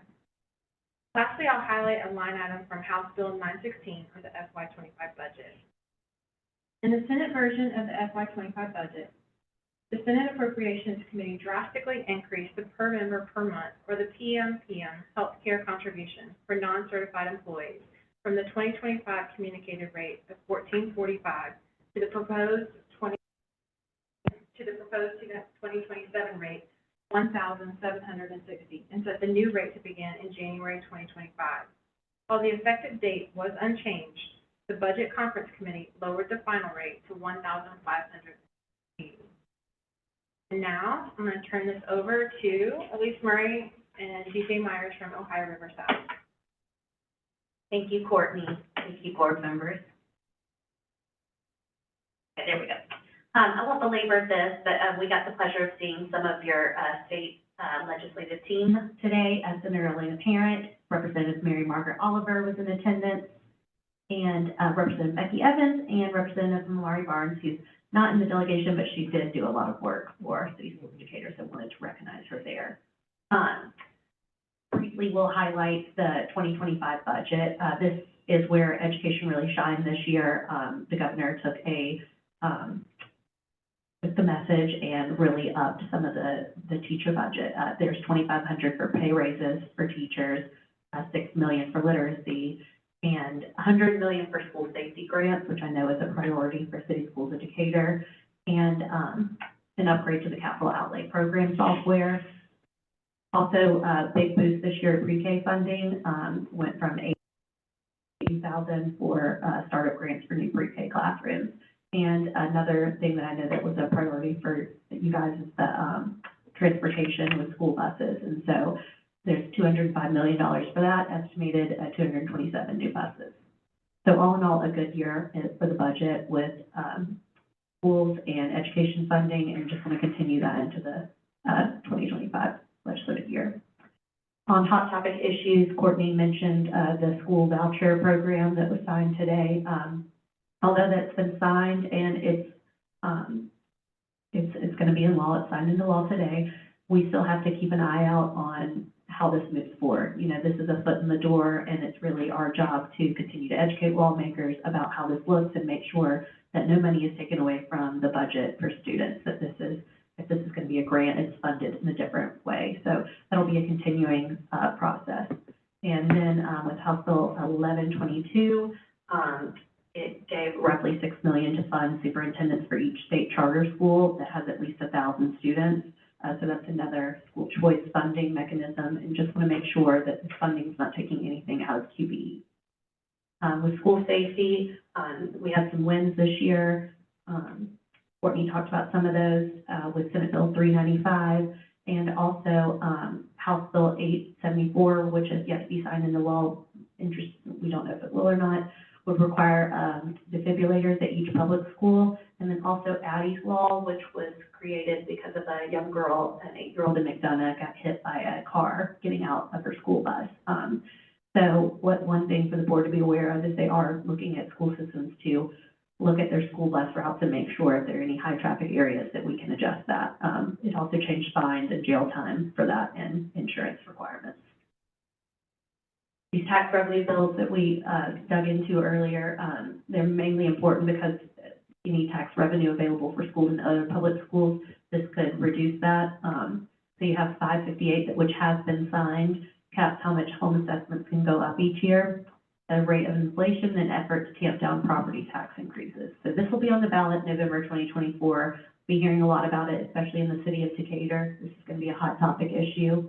808 with tangible property. This is supposed to help small businesses. The National Federation of Small Businesses backs this legislation, that will also be on the ballot.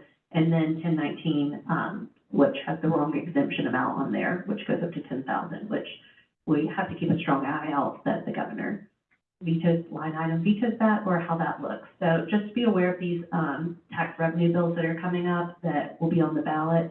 And as we continue to advocate for the city schools of Decatur, let us know what we can do on behalf of that. Let me see. And then I'm going to turn it over to DJ Myers. Thank you so much. Thank you, Elise, and pleasure to be with you all today. Just a few other notable pieces of legislation for our purposes, starting with SB 351. This would require school boards to adopt policies that would restrict the use of social media by students on school-owned, school-provided internet. As it's written right now, it's a little ambiguous, so we expect them to have to go back in subsequent legislative sessions and work on that. We had a discussion that some could argue that YouTube considered something that would be banned by this. I don't think anyone would actually move to penalize anyone if that's not in their policy, but it's an example of something that could be argued. Senate Bill 105 increases state pension fund for various personnel throughout the district. HB 1010 doubles the paid parental leave period to 6 weeks for educators and state employees. That also includes adoption of a child or fostering of a child, which is very good. And then Senate Bill 464, the intent is to create a centralized website where educators can go to get school supplies at a reduced cost. It allowed for the Department of Education to allocate funding for that. As of now, no funding has been allocated, so we'll see how that progresses. And then there was some additional language added in the Senate that will require the Board of Education to provide five options for a universal literacy screener, one of which has to be free. And each district will have to adopt and implement one of those in order to be within compliance of the code. Those are mandated to be released to you all by July of 2025. We got that date pushed back a year to allow for more time to prepare for this. As we heard from Representative Evans, it seems like those could be released by the end of the year based on her work with the Literacy Council.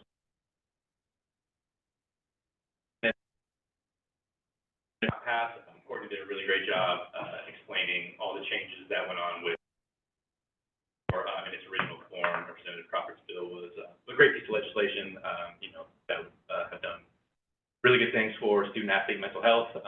I'm sure he'll try to bring that original piece of legislation back in some form next session, but because of the code section it was in, it allowed for all those other things to be added to it. It did not pass the House. And then Senate Bill 390, this would essentially prohibit any state funds from being used on anything that has to do with the American Library Association, which would have had very wide-ranging impacts. The ALA is the oldest, most influential, biggest library organization in the country. They provide the next generation of librarians coming through colleges. They provide grants and staff support. So glad to see that piece of legislation again done in the House, to see the House be a little bit more of a moderating force throughout this session. Before I take any questions, Elise and I were here today, but you also have a much bigger team that is here to help City Schools of Decatur within the legislative session. Thank you for your time. Thank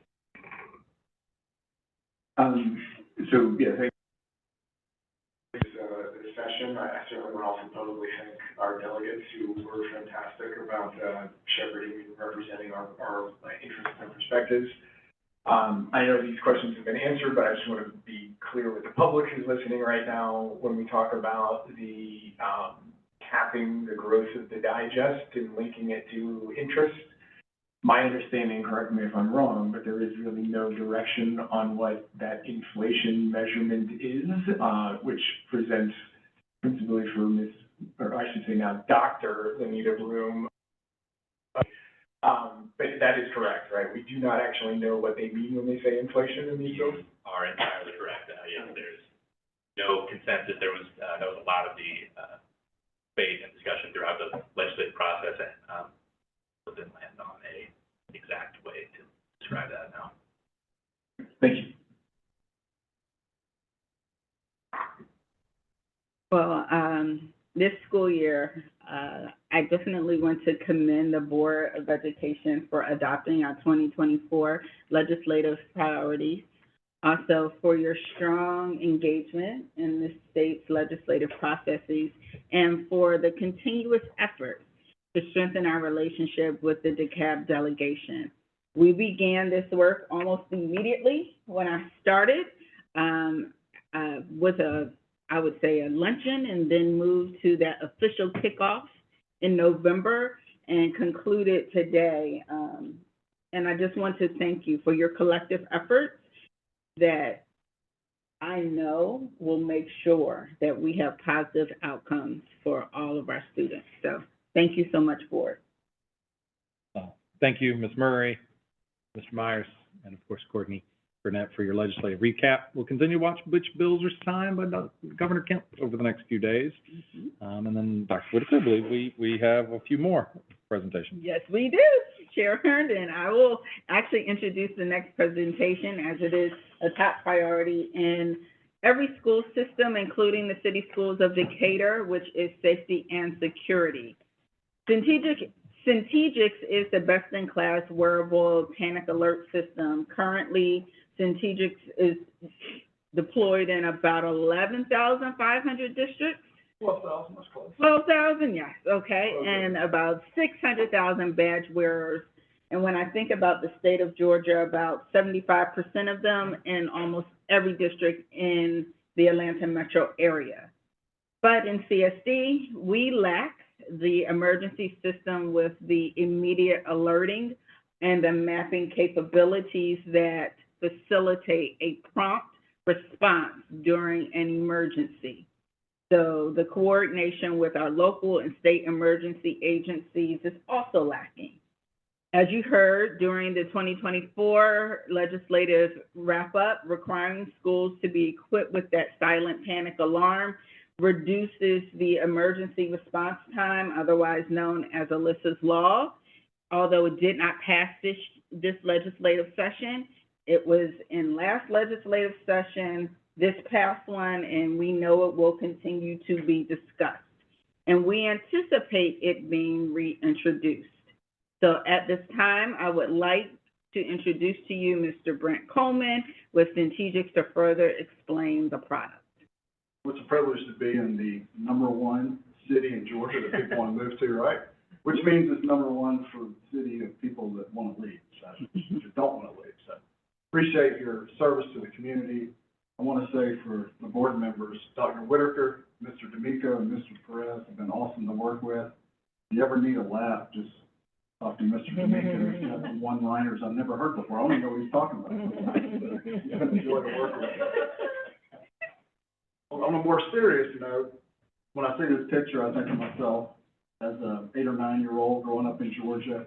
And I never thought about school shootings. It's not something we ever really had or encountered back in the 1980s. Never thought about how I should respond or how my school should respond. I had a slide that went away somewhere there, but the reality of today, in a recent survey, that close to 60% of our kids in our schools say they worry about a school shooting. I think from leadership, from a superintendent, board members, principals, teachers, it's something in the back of your mind. So if it were to happen, can we respond the quickest? You can see the data there. I think the reality of a school shooting is, unfortunately, school personnel are the first responders, typically over quickly. But that last stat is something that's eye-opening to me. In all those shootings, no one has been wounded or lost their life if they were behind a locked classroom door. That speaks to the fact, God forbid, if it were to happen in City of Decatur schools, let's be behind a locked classroom door, right? The good news, very, very unlikely you'll have an active shooter here. The reality, though, when you put 1,000, 1,500, 2,000, there are injuries, there are medical emergencies, there are seizures, there are drug overdoses. So when those happen, how fast can you respond? How fast can someone say, hey, I need help? If you're a teacher and someone is maybe threatening you, how fast can I let someone know my location? Then there's sudden cardiac arrest. I've shared this with some of you before, but the data tells us that today, there'll be 20 people in American schools that have sudden cardiac arrest. And I know, speaking for all of us, if it were, God forbid, to happen to us, we want to be able to say, hey, this is my location, right? So we exist at Centegix to provide school personnel through this badge to be the quickest, the safest, fastest way to respond to all types of emergencies. Our motto is every second matters, and I believe we do that better than anyone. So all your staff would get a wearable badge. So that's administrators, that's teachers, that's custodial staff, cafeteria staff. We're going to protect the entire footprint of your campus because obviously emergencies happen in the classroom, but they can happen in the parking lot, they can happen in recess, they can happen in athletic fields. And then leadership, the right people that you identify at a building level and or district level, can be immediately notified on their cell phones and also on any computers they may be working in front of. And then depending on the alert type, we can notify the masses. So even if I'm a guest in the school, I know emergency is taking place. So on that badge, there's one button. We keep it intentionally very simple based on research, life or death situation, and we're not going to think very clearly, so we have to keep it simple. There's 2 alerts. The first one you press 3 times, we call that a staff alert. Vast majority of the usage of Centegix, in fact, about 98, 99% of the time, is the staff alert. If you keep pressing it, it's actually 8 presses, that will trigger a campus-wide lockdown alert. From the buttons, let's talk about the staff alerts. So the button's pressed 3 times. Leadership, typically only at the building level, and the staff alert, their phones go off. There'll be a brief description, person's name, their location. You click on it, and the map of the school is going to pop up the flashing red light of where that person is located. We've had some amazing stories, life-saving situations since we first were implemented in schools late in 2018. I personally took this picture myself. That teacher in the middle had sudden cardiac arrest at a primary school in South Georgia. She had a peer hit the badge, saved her life.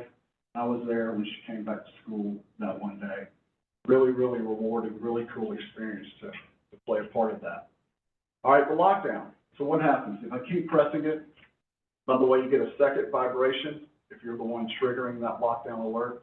We're going to come in and we're going to put lights in all your classrooms, common areas, cafeteria, entryway of doors.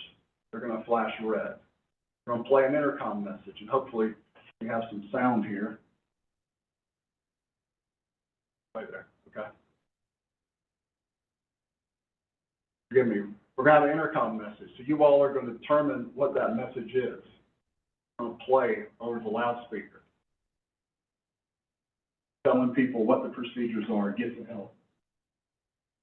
We're also going to have a desktop message that we push out for all networks, all computers logged onto the network. And then you're going to be able to notify local dispatch, right? So again, buttons pressed 8 times, lights flashing, intercom message, computer takeover, building leadership knows. Now in a lockdown, Dr. Whitaker probably needs to know, should know. Mr. D'Amico needs to know. Regardless of their location, they're going to get that notification on their phone. If they're sitting in front of their computers, they can get that notification right in front of their computers. We've had some school shootings in our schools this year. I've shared with some of you a story that happened in the Augusta area where it was back early in the school year, 2 students get in a fight, one pulls out a weapon and fires at the other student. We had 5 different staff members issue an alert for the badge that day. 3 of them were cafeteria workers. Speaking and listening to the feedback specific from district leadership and building leadership went very, very well of getting people to safety in the absolute quickest and safest way possible. We also have the app as leadership to send out other alert types. This is not triggered from the badge, not providing a location because it doesn't need to provide a location. I'll give you a real example here. We had a North Georgia school where superintendent finds out there was a murder across from the elementary. The dad is the suspect. He shows up at the school to pick up his son. They hear that through the app, they lock down that school. They're able to apprehend the gentleman, and nothing else took place in that situation. The maps that the responders get on their phones or their computers, you can go in and have the ability to add assets to it now.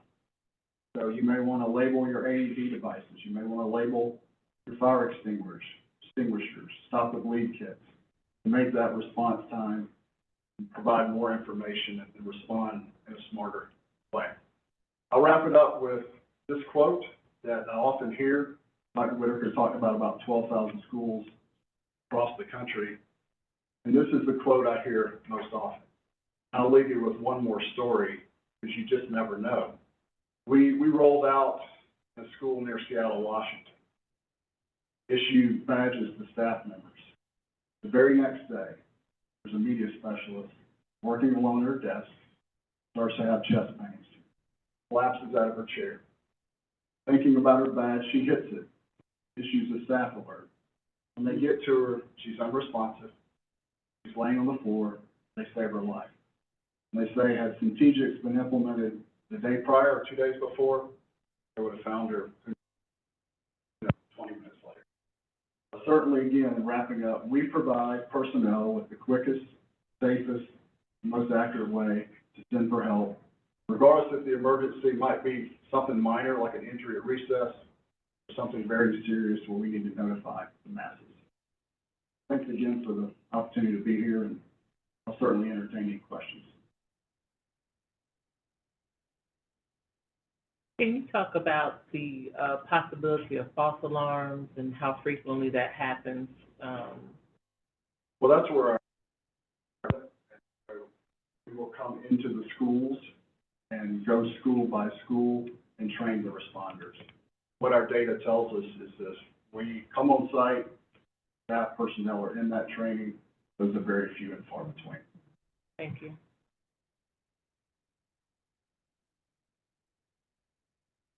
Thank y'all so much. Thank you. Thank you. We had a long day already. Next slide.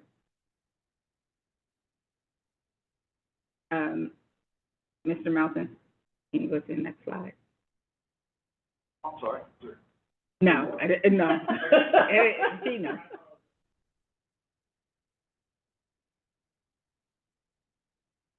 Well, while he's going to that slide, I do want to let the board know that this will be another opportunity for us to utilize the ADCAR model once again as a project in CSD. So the A of awareness building actually is beginning tonight. So with what it is that we are doing, we recognize the need for this immediate alert and mapping system. Staff will continue to build awareness through a couple of mediums. One, obviously, through our administrative staff meetings, future 24-25 commitment communication, and also through the collaboration with the Decatur Police Department. So that awareness piece is key. We will build the desire to change by empowering our staff with some of the most recent statistics that demonstrate why we need this type of emergency system. I know Mr. Coleman referenced it, but if we can improve our district and safety and security, then we will be more likely prepared for any crisis that could arise. Also, capacity building of the K and the A.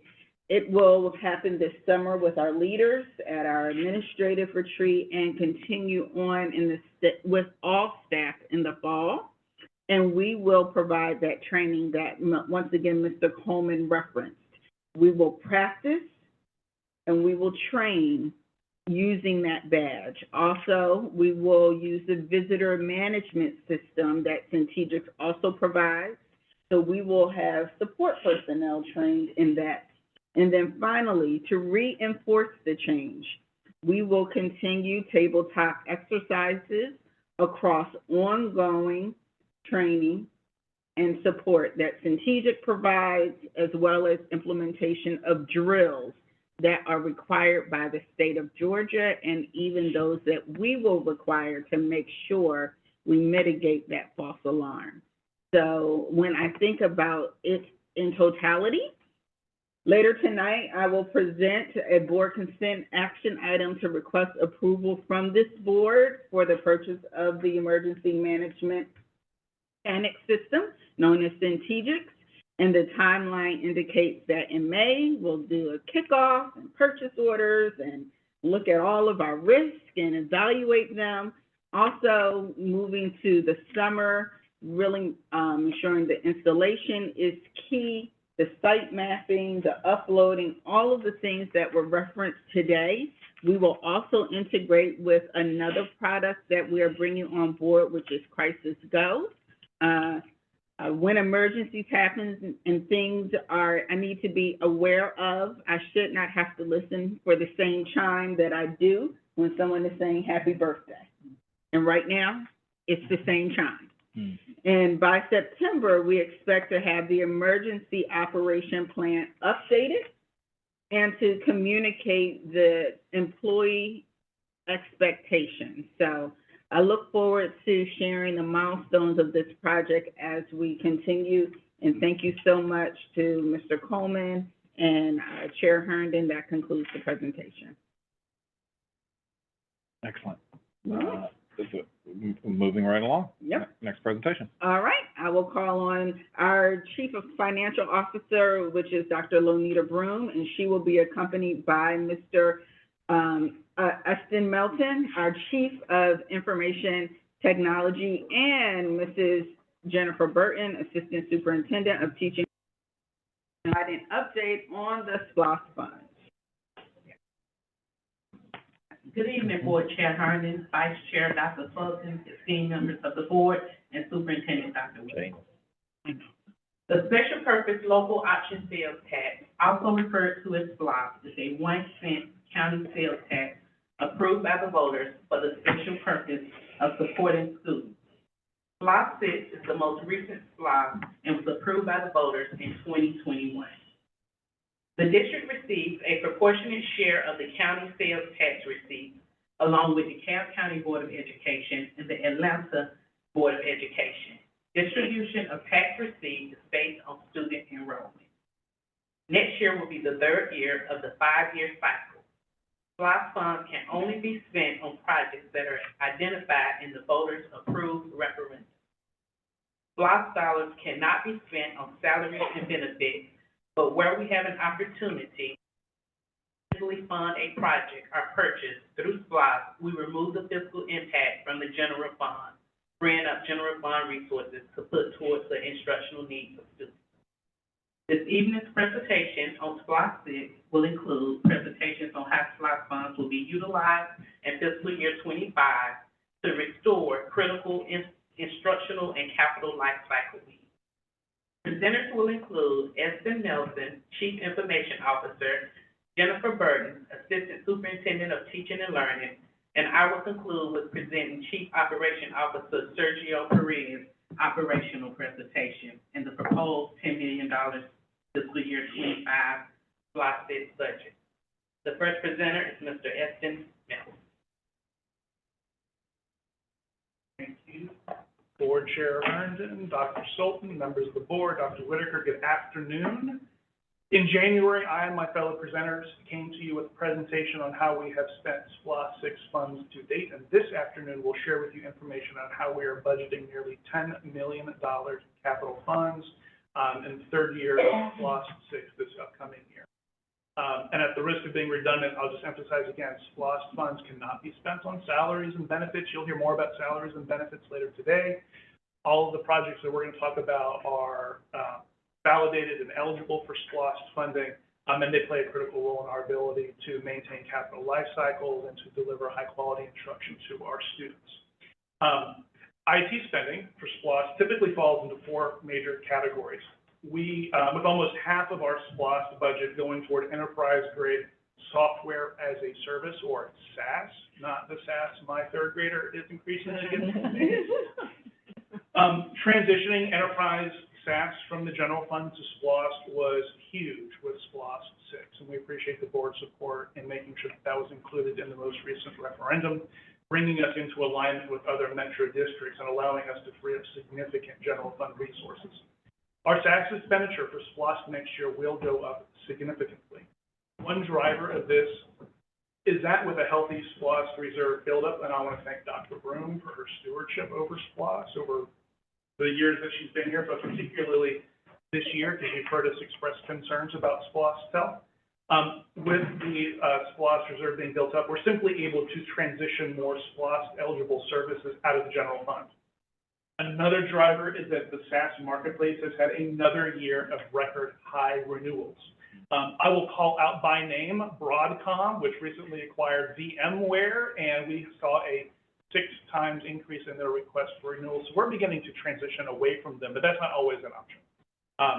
And so we will, for next year's budget prep cycle, be modeling higher renewal rates since we now have 2 years of them being above what we have been benchmarking in the past. And this is even in spite of also eliminating some redundancies, because we're not just renewing every darn thing. We're seeing, particularly with leadership from Assistant Superintendent Burton, we've got 2 tools to do the same thing. Let's ditch the one that's not as good as the other, and realize some savings there. And I also want to draw attention to a specific item here, and a piece of it we'll repeat on the next slide. We're calling out the budget line for the cross-functional project involving finance, HR, IT, and ultimately every operating department to solicit and procure a new enterprise resource platform to replace the incumbent finance and HR tool. Our next largest expenditure is an equipment life cycle. We manage an equipment life cycle looking at the total cost of ownership so we can have some predictability in what we plan to purchase years down the line. Things like computers, networking gear, and other capital equipment. fall into this category. A year ago, when we saw SPLOST struggling, this was the category that we cut immediately. Specifically, we cut a planned refresh for most staff devices so that we could protect students' equipment. And we also cut finalizing an active panel refresh at the middle school and the high school. There are some places, Jana, where the active panels that seem so new, when Renfro got renovated, they are themselves getting a little old, and they themselves are due for a refresh. We want to give everyone in both buildings a consistent kit, same as we did with the elementary schools a few years ago. Anyhow, we've been able to restore, again, with the build-up and the projections that we see SPLOST. And our capital network equipment, which is the is also covered by the capital equipment object here. Professional services, we have here our copier lease. This is one we'll bring a proposal to you next month for our copier lease renewal. We are reducing the spend. Our copier deployment, you've heard me say before, is based on a pre-pandemic model. This is an area where we anticipate having some savings with the next renewal. But this is up a little bit too because we are continuing and shifting the SPLOST, the professional services, to shepherd that ERP adoption that I had mentioned before. It's the human piece, because as you all know, being in the metro, you've seen in the news, it's a huge lift that we need to fight, and we want to bring in some expertise to help coordinate that work. And then the last piece we have here is our communications infrastructure, both landline and cellular. We're reducing costs here mainly by retiring an expensive hotspot contract with a major telecom.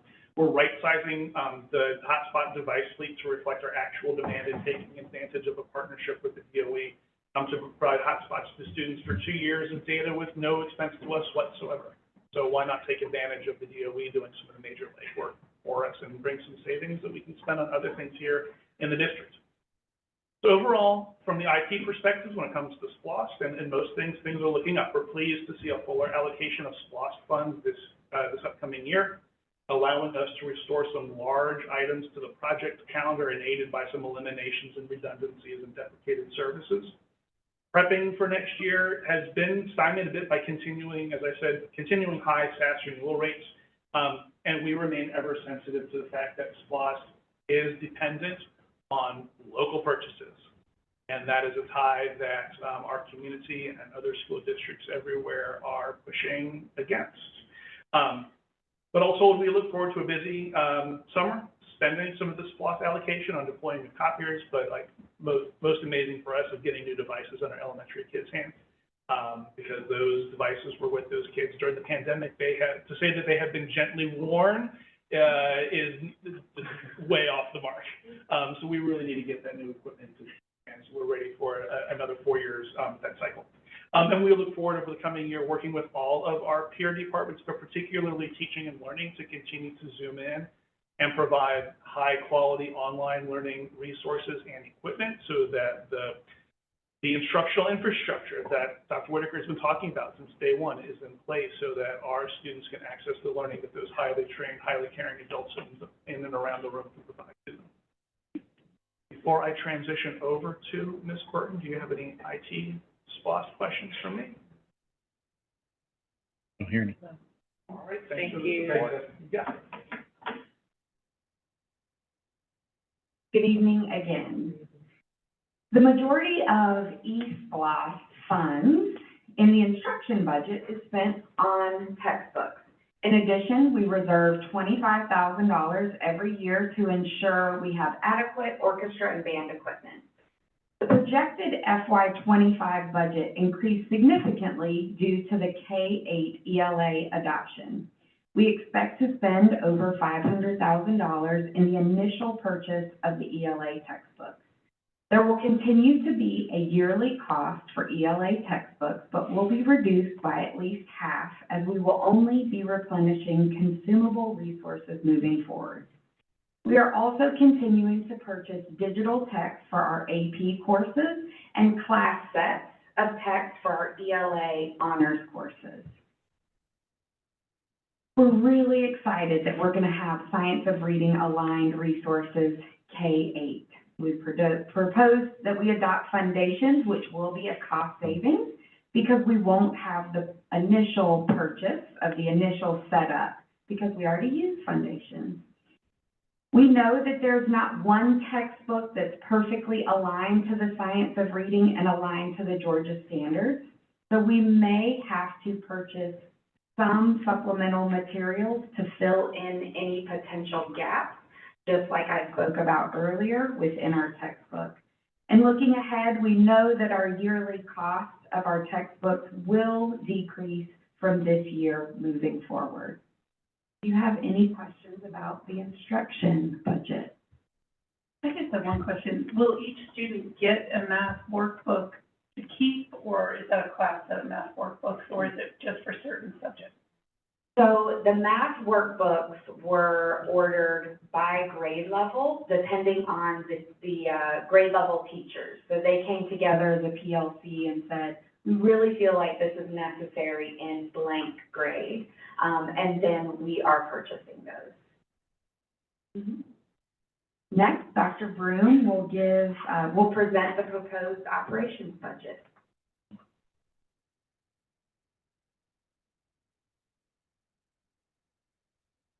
Thank you, Ms. Burton.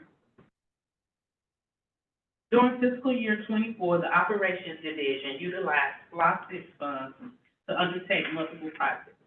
Professional services was used for project management for Legacy Park Track and Field, program management for the new building under consideration for the West Trinity lot, duplexes, renovations and assessment by structural engineers, designers, and civil engineers. HVAC projects including the replacement of HVAC equipment that had reached the end of its life cycle. This involved completing replacement of cooling towers, boilers, air-cooled chillers, multiple water source heat pumps, and rooftop air conditioners at several schools. Roofs were replaced at Decatur High School, Beacon Hill Middle School, Faye, Kentucky Maintenance Facility, and New Wilson.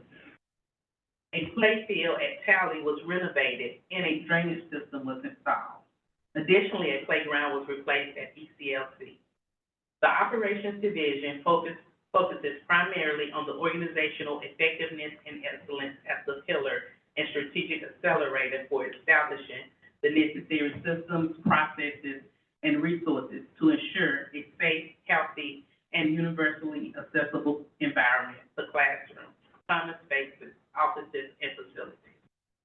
The Operations Division has also contributed to the strategic accelerator to cultivate and retain quality professionals by facilitating the design and construction of the duplexes project. Several crucial tasks have been successfully completed for the duplexes project. Conceptual design options have been identified, a budget has been established, and the necessary as-built drawings for the pre-permit application has been prepared. We are currently collecting quotes for renovations and new construction of the duplexes. Once permits are granted, the process will take 9 months to complete. Ultimately, the completion of this project will result in the addition of retention incentives for staff for the 25-26 school. Other future projects for fiscal year '25 include implementing emergency communication resources throughout the district, implementing tool rentals, events, and visitor scheduling, and a mobile panic alert system, which will allow all employees to seek immediate help anywhere on campus with the push of a button. Transportation received a state grant for the purchase of 2 14-passenger buses and 3 72-passenger buses. The amount not covered by the grant will be financed through the SPLOST funds. Moving forward, we are committed to reducing the district's carbon footprint and environmental impact. We are exploring options to install solar panels in other locations, as well as other sustainable practices and procedures. We have also worked diligently to update and expand our safety and security systems and structure. Ensuring the safety of all students and staff is a priority, and these improvements will help to achieve this priority. Some of the major challenges we face are increases in material costs due to inflation, which is presenting a challenge to meeting goals and staying within budget. Additionally, energy and labor costs have risen, and we are experiencing extended lead times for certain projects. These challenges require us to be resourceful and efficient in our planning and execution. Looking ahead, we will continue to function as a supportive background team, serving as the backbone that provides the foundation for seamless, efficient, and effective operations. We are here to assist administrators and teachers in any way we can, ensuring they have the resources they need to be safe and to. In conclusion, we want to focus on implementing and evaluating standard operating procedures and best practices. This will help us to streamline our operations and ensure that we are always striving for excellence.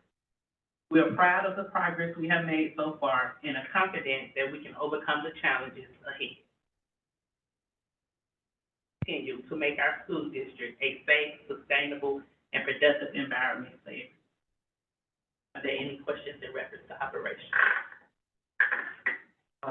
Yes, so the 216 for buses, is that the full need for new buses, or is that net of whatever the amount is that we're supposed to be getting from the state this year? Yes, that's just to cover the difference between what the state is. Got it, thank you. I just have one question. In the slide, professional services, do we know what accounts for the kind of more than double increase for consultant services? Sorry, I think it's tab 11. So consultant services for their professional services is not instructional. Yeah. This is more so around the consultants and things that we use for, say, an example, the project management around duplexes, things of that nature. So professional services, not teaching. This is operational professional services. And these are new initiatives. Right. Thank you. Good. Based on the initiatives in the district's strategic accelerators, the fiscal year 25 East Block's proposed budget is being presented. This slide shows the fiscal year 25 proposed East Block tentative budget, which will be voted on at tonight's board meeting. I will begin with the bottom section of the budget, highlighted in gray and labeled fund balance calculations. As of March 29, 2024, Block's ending fund balance was approximately $6.4 million. We anticipate on receiving approximately $1.7 million from March until the end of the fiscal year. We anticipate on spending $2.2 million in SLOSS funds from March until the end of the fiscal year. This leaves a projected fund balance of approximately $5.9 million. Next, in looking at projected revenues, which are identified at the top of the table, we anticipate that we will receive $7 million in SLOSS proceeds. Although we were slated to receive $8 million each year for SLOSS proceeds, the district has collected an average of $7 million, due primarily to lower than anticipated sales in DeKalb County. Interest rate is estimated at $130,000. With the projected ending SLOSS fund balance of $5.9 million, this brings total projected revenue to approximately $13 million. As discussed in previous slides, the aggregated estimated expenditures for fiscal year 25 East Block is $10.1 million, which leaves an ending fund balance of approximately $3 million. I will be happy to answer any questions you may have.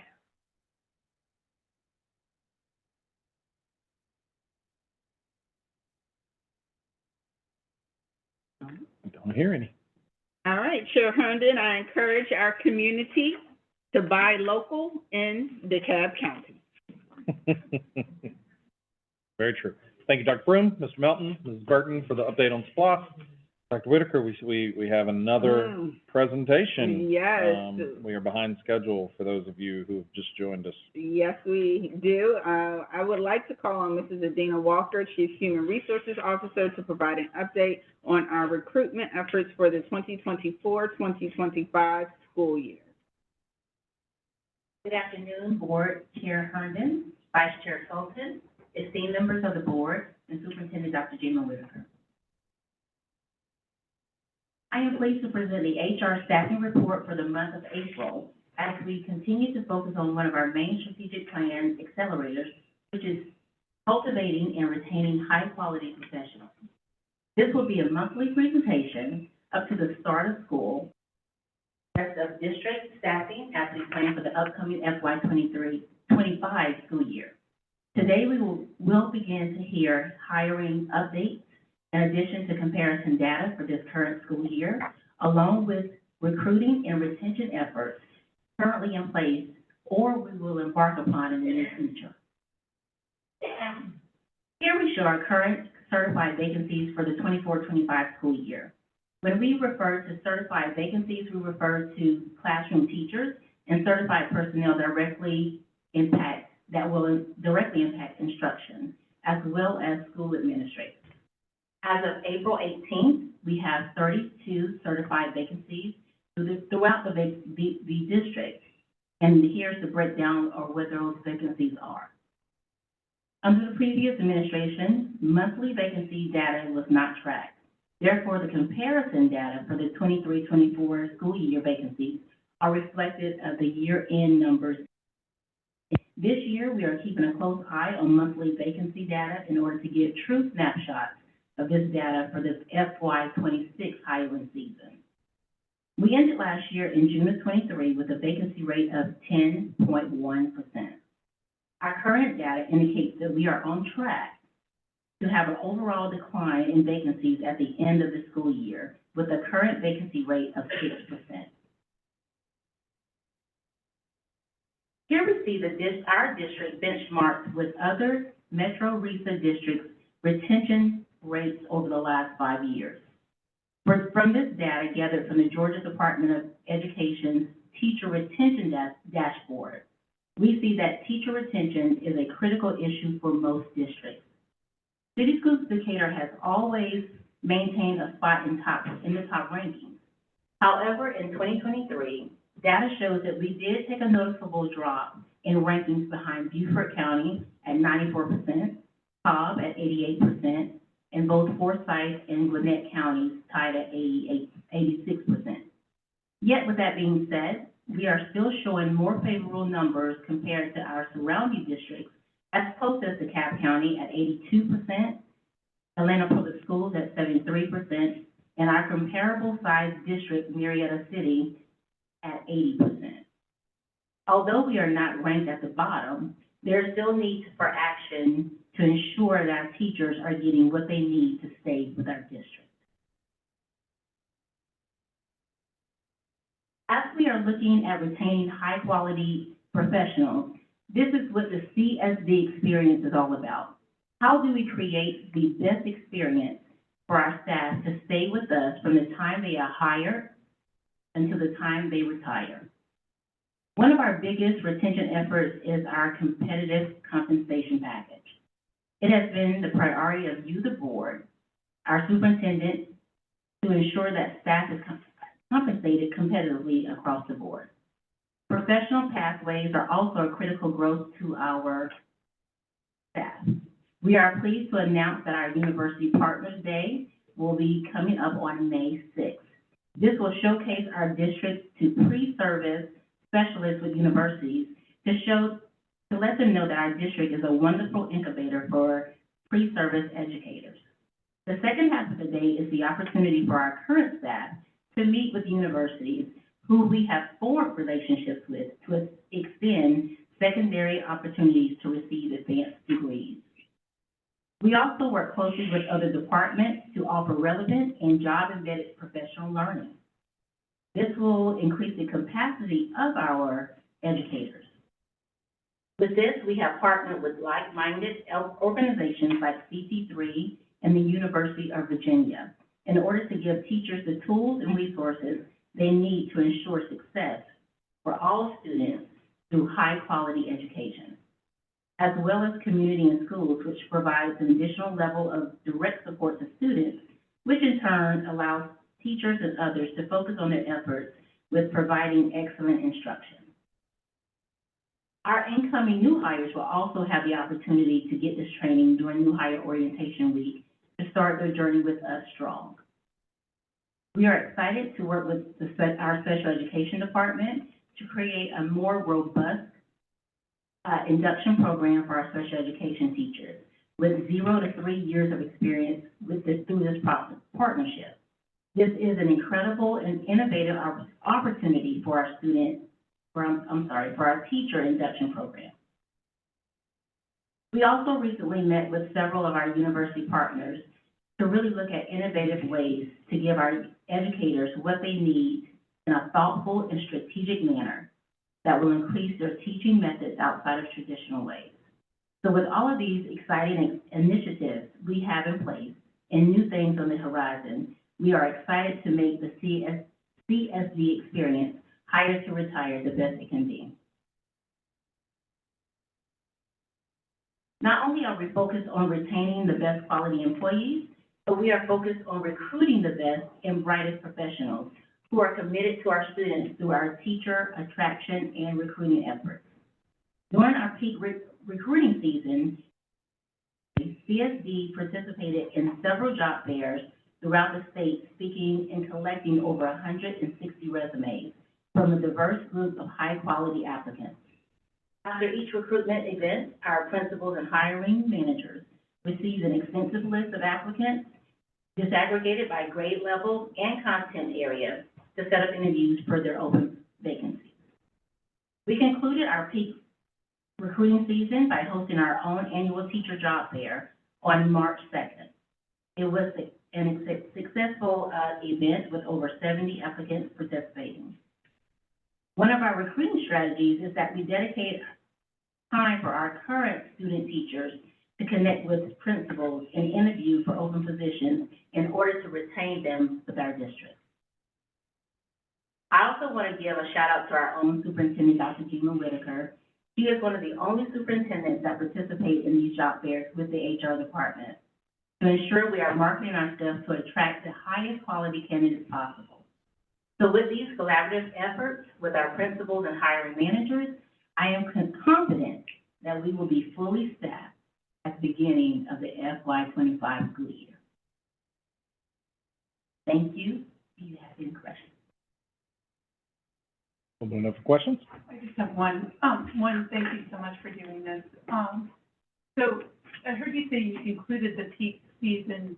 Does that mean that right now there are applicants that are waiting to be reviewed, interviewed, et cetera, that could be filling those vacancies?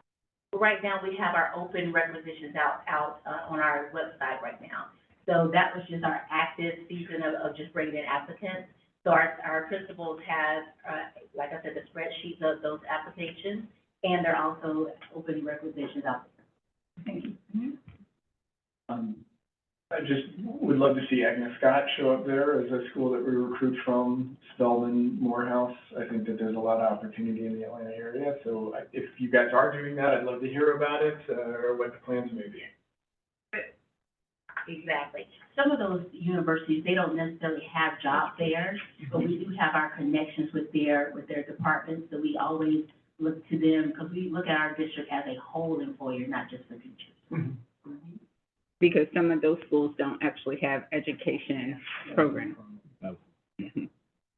So, board, we will continue to monitor and fill vacancies. Additionally, we will provide the State of HR report on August 13th, 2024, along with the first day summary. Until then, monthly updates will be provided at board meetings regarding our recruitment efforts. Thank you, Mrs. Walker. We look forward to the monthly updates until first bell, July 30th. Dr. Whitaker, going to do a quick policy presentation, have that conversation. We'll take a quick break, and we'll start the regular board meeting. Yes, Chair Herndon, I would like to call on Mrs. Amanda Lynch, Chief of Staff, who will present the Food Services Management Draft Policy. Good afternoon, Board Chair Herndon, Vice Chair Dr. Sultan, esteemed members of the board, and Superintendent Dr. Whitaker. Today, we have one policy on the agenda for work session. This is Policy EE, Food Services Management. This policy has been discussed by the board in pre-work over the last 2 months, where we refer to it more generally as the nutrition policy. It is being presented today as a draft for first read with Policy Code EE, Food Services Management, after consultation with GSBA. It's a recommendation for first read is approved, this policy will then be available for public comment through Assembly. The need for a policy to address nutrition in City Schools of Decatur is well known by this board, this administration, and our community. Last week, our current lunch debt was in excess of $12,000, which directly impacts the board's commitment to organizational effectiveness and excellence, specifically as it relates to financial sustainability. Therefore, the draft of policy EE, Food Services Management, reflects the values and consensus of your work as a board through your engagement in the nutrition protocol during the February and March board pre-work sessions and your commitment to the strategic accelerators. I will take some time today to highlight what is included in the draft. First, the policy states a commitment to providing every child with access to a healthy breakfast and lunch during the school day. It indicates that we must comply with all federal regulations. The policy encourages the practice of prepayment and recurring payments and also allows for payment at the time of purchase. These practices will help reduce the likelihood of a student needing to charge meals or accrue debt. It also specifies that outside of free and reduced status, it is the responsibility of a parent or guardian to pay for the meals. Because there may be times where students are without prepaid or day of funds, life happens, students will be allowed to charge meals. However, this will be capped at 3 days worth of meals or its equivalent amount. Policy EE does indicate that students will be provided an alternate meal when the meal account exceeds the allowable charged amount. This does not include students with free and reduced lunch status, as by the very nature of this designation, they will continue to receive the regular or reimbursable meal. The decision to include alternate meals was driven by the board's desire to provide students access to a healthy meal. We know another option would be to not provide any meal. It was also balanced with the importance of fiscal sustainability. In the case that alternative meals are served, the policy explicitly states that staff should take extra care to treat students with dignity and respect as we work to ensure all students feel valued. It does not allow for non-students, including staff, to charge meals. During the board's discussion of this policy over the past 2 months, the need for communication was paramount.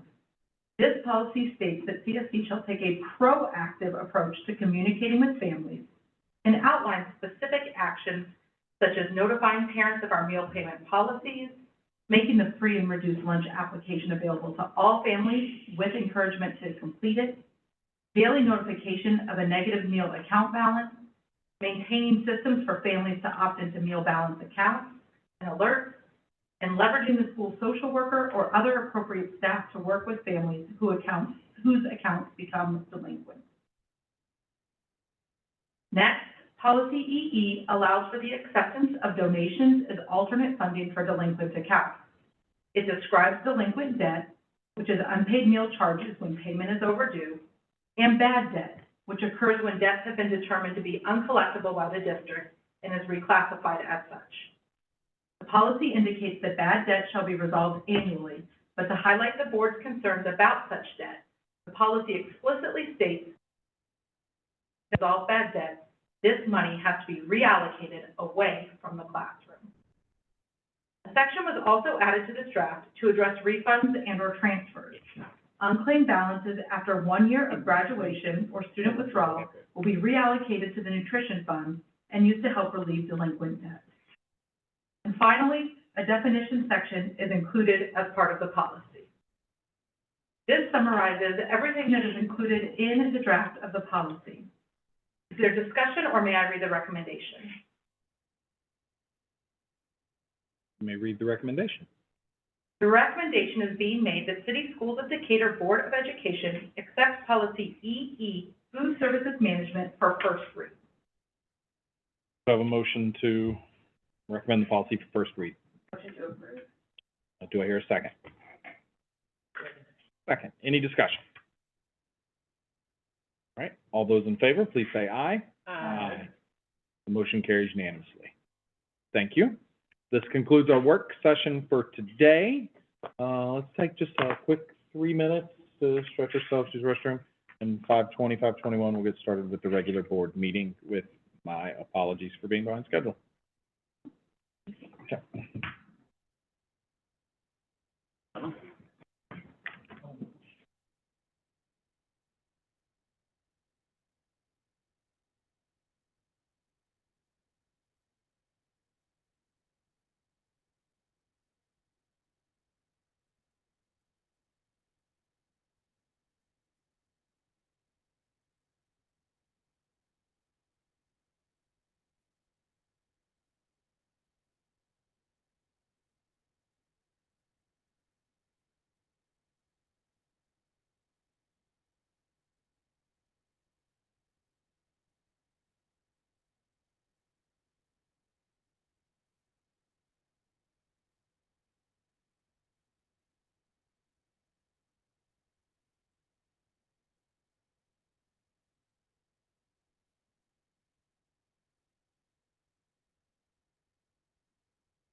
You know.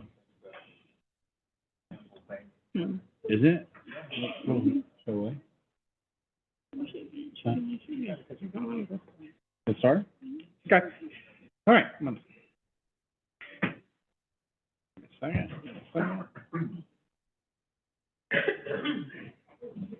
All right, I will now call this meeting to order at 5:23 p.m. We ask that you silence your cell phones at this time. We will begin with a moment of silence followed by the Pledge of Allegiance.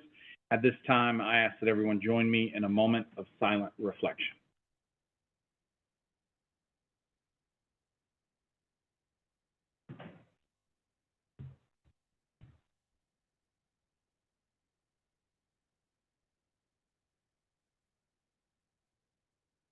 Thank you.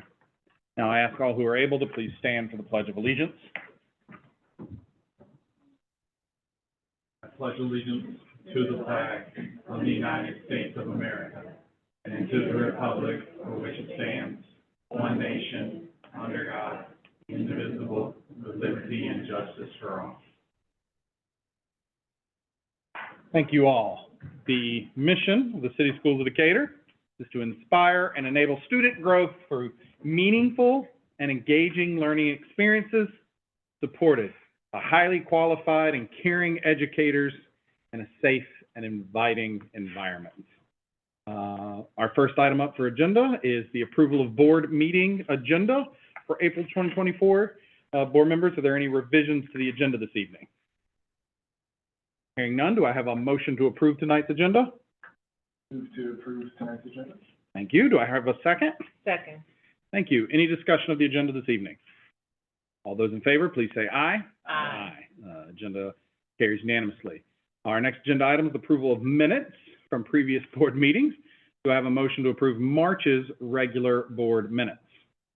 I move to approve March's regular board minutes. Thank you, ma'am. Board, do I have a second? Second. Oh, I think he beat you there. Any discussion of the board minutes? You should have let her second. She counted what they were. That was awesome. All those in favor, please say aye. Aye. Aye. That passes unanimously. We're now going to move forward with our first agenda item beyond that, starting with student and staff recognition. Dr. Whitaker, I see a few people in the audience who maybe aren't here for the Robert's Rules of Orders, but for something else. Yes, Chair Herndon. Tonight, we have several board recognitions. I would like to call on Mrs. Karen Newton-Scott, Deputy Superintendent, to come to the podium to make the presentation. Thank you. Thank you, Board Chair Herndon, Vice Chair Dr. Fulton, members of the board, and Dr. Whitaker. Today, I have the pleasure of making several presentations this evening from both Decatur High School and Claremont Elementary. We will begin our presentations with one for a very special gentleman. The Georgia Department of Education has proudly recognized 177 graduating seniors as 2024 Georgia Scholars. Through the Georgia Scholars, DOE identifies and honors high school seniors who have demonstrated excellence in both academic and community life. Georgia Scholars uphold rigorous academic standards, excel in all courses, actively engage in interscholastic events within their schools and communities, and take on leadership roles in extracurricular activities sponsored by their schools. It is with great pleasure that we acknowledge I told him I did not want to mess up his name, right? It's very important that we get it right. So come stand with me. Yeah. We are acknowledging this young gentleman who I had the pleasure of being his principal when he was in elementary school, right? It's very important that you hear his name and that it's said correctly. So I'm going to ask that he share his name. Laulu Ogunede. He is the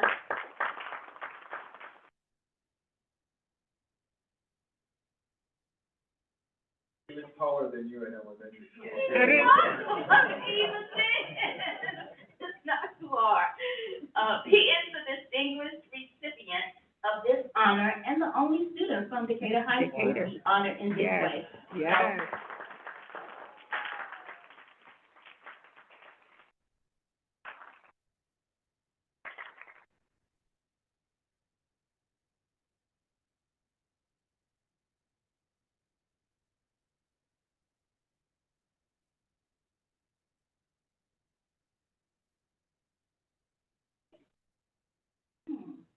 We will now be congratulating our state champion mock trial team.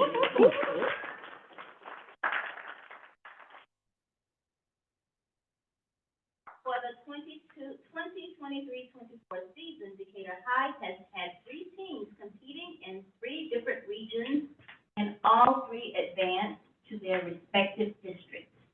However, for the state competitions, a school is only allowed to have 1 team. Decatur High put together their combined team, which competed in the state finals. It said this past weekend, but it was actually March 22nd. And our Bulldogs remained the 2024 State Georgia Mock Trial champions.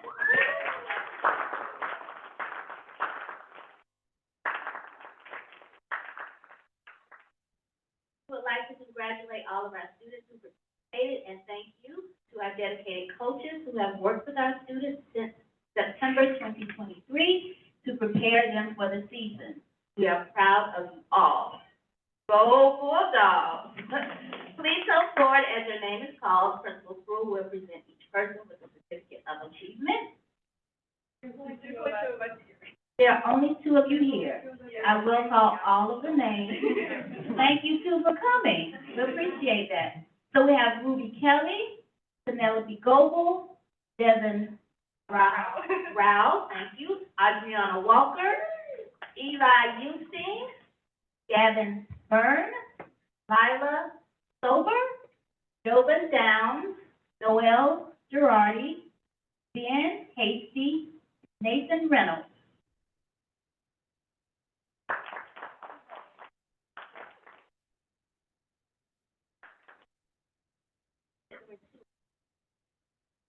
Okay, perfect. We would also like to thank the coaches, Erica Leach, Catherine Thibodeau, and Marlene Salgado. If there are any attorney coaches that help with the students, please stand now. We'd like to recognize you as well. So thank you to your coaches as well.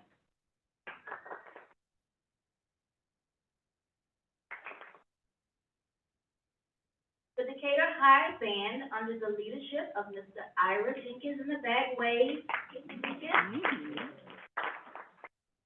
has received several recognitions this school year. The Decatur High School Concert Band received an overall superior rating at the annual Georgia Music Association Large Group Performance Evaluation in March. The students performed 3 academic works that they prepared and then sight read a piece that they were given at the event. Their superior performance continues the standard of excellence of our entire band program. Receiving recognition on behalf of the 37 students in the concert band is Dean Cannon.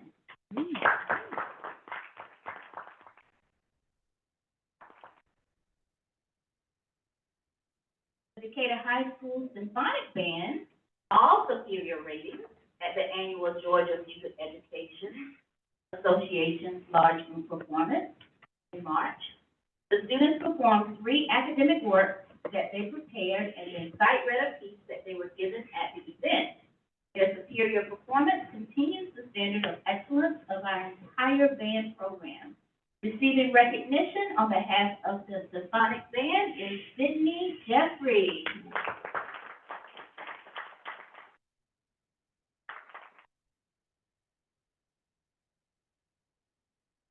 Decatur High Wind Ensemble, which was made up of 50 students, received superior ratings at the annual Georgia Music Educators Association in March. The students performed work from the most challenging list of academic pieces aloud, and then sight read a piece that was given at the event. Their superior performance continues the standard of excellence of our entire band program. Receiving Receiving recognition on behalf of the WIND ensemble is Lily Marty.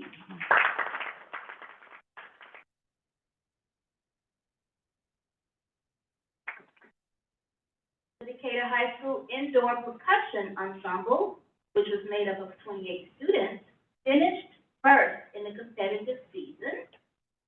Our group finished 8th against nationally ranked teams. This is quite an accomplishment since this is our school's first time receiving a competitive indoor percussion ensemble.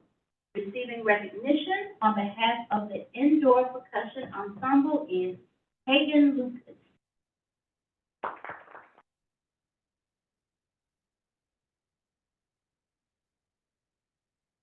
The Decatur High Junior Varsity Winter Guard is made up of 23 students. The Winter Guard finished their competitive season at the Southern Association Performing Arts and impressively earned the bronze medal, earning the third highest score in the round in the novice classification. This is quite an accomplishment as they competed against some schools' varsity teams. Receiving recognition on behalf of the JV Winter Guard is Kate Barkey.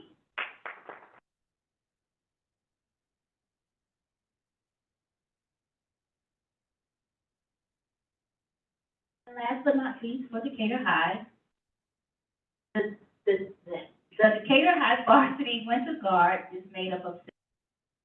They finished their competitive season at the Southern Association Performing Arts with an amazing performance at the championship and placed 4th in the round in the Scholastic A class.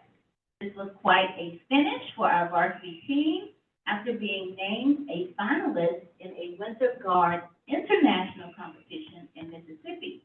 Receiving recognition on behalf of the varsity Winter Guard is Lucy Henson.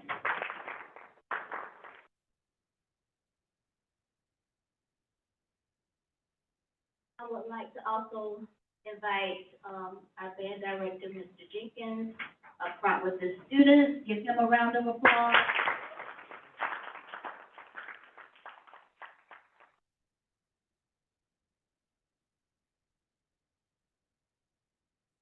One more Decatur High School recognition. The Cook College Scholars have the opportunity to graduate with as little debt as possible and receive comprehensive advising and other program support. The award can provide as much as $55,000 per year to pursue a bachelor's degree at an accredited undergraduate institution. This year, students applied for the Cook College Scholarship from all 50 states and represent more than 3,800 different high schools. The foundation evaluated each submission and selected scholars based on their academic ability, persistence, leadership, and financial needs. The Cook Scholar selected for Decatur High School is Anastasia Mesherakova.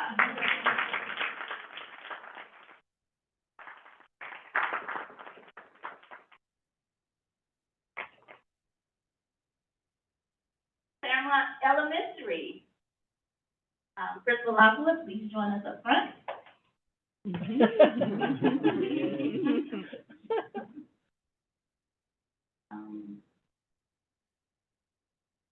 For Claremont Elementary, we are recognizing Jasmine Adams and Lori Bigham, grant recipients of 2 amazing opportunities that will enhance the learning experiences of the Claremont Bulldogs. Ms. Adams, please come forward.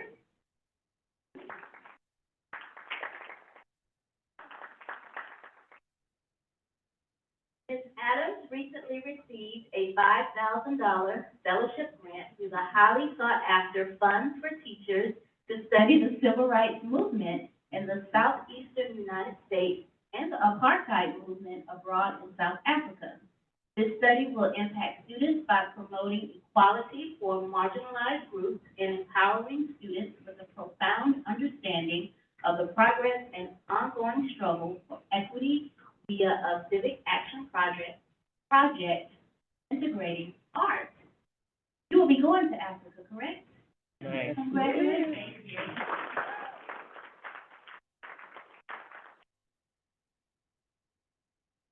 Next, we will highlight Ms. Lori Bigham.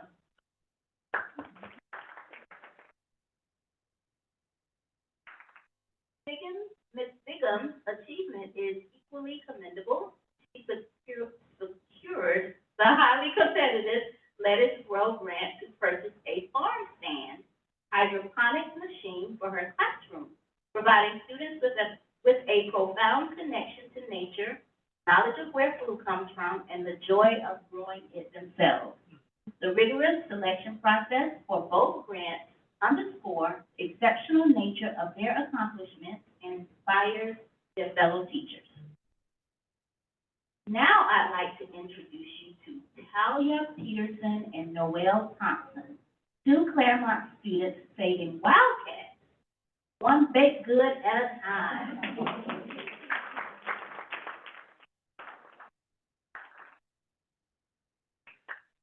After learning about threatened populations of wildcats, they combined their concern, passion, and skills and collaborated on running a lemonade stand in their neighborhood. They raised a total of $235 and will donate all the money to Panthera, an organization devoted to preserving the 40 species of wildcats. These two students demonstrate the power of how simple efforts can make a difference.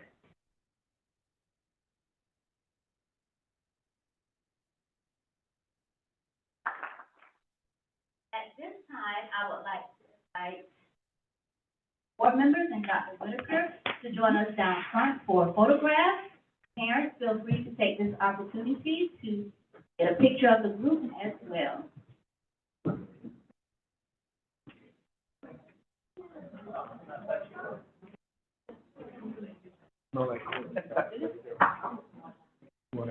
Usual spot. Yes, sir. That's a lot of lemonade. That is. 200. Let's go. We're gonna have y'all come stand right here in the front. Board members, and Dr. Whitaker, then stand behind you. Right where you are. Mhm. There we go. Congratulations, y'all. Good job.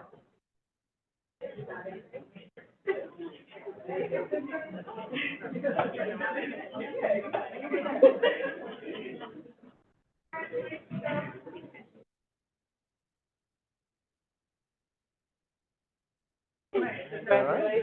Congratulations, y'all. Good job, y'all. Right.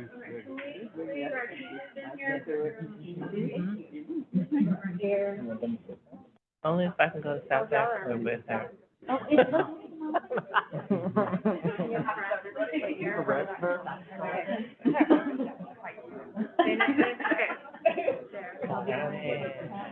Try hard. So excited. Amazing.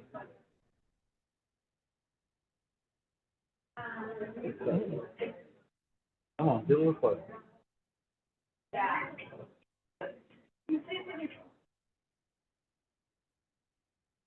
Thank you. Congratulations. Yeah.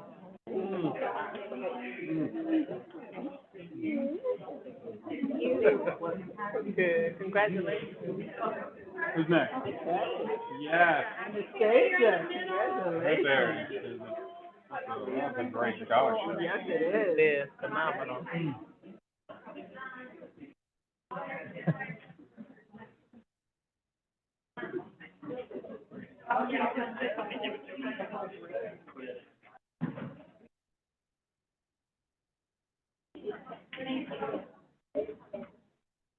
Know where you're going to school again?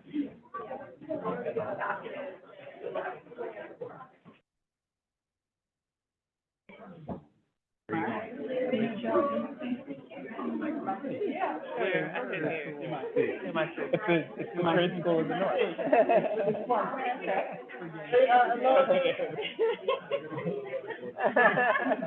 Are you gonna stand behind us, Carmen?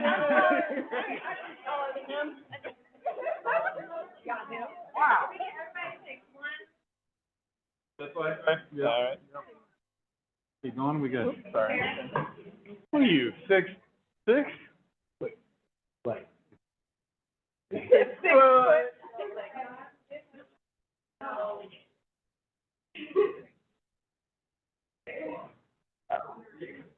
Closer to 7 foot. Meters might be the right measurement. Congratulations. Phenomenal. Yeah. Awesome, congratulations. All right. Jack of cards, we love it. We're fanning. Okay.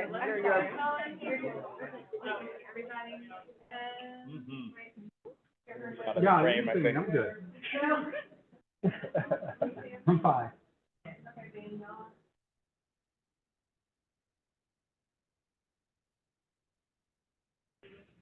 All right. Congratulations.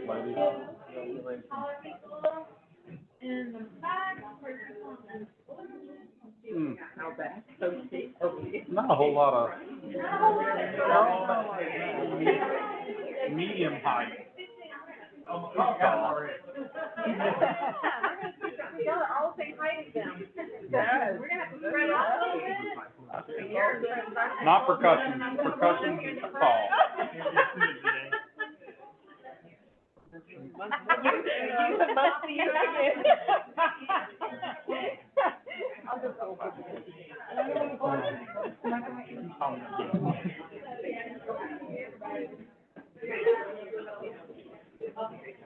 Easy and sweet and nobody bites.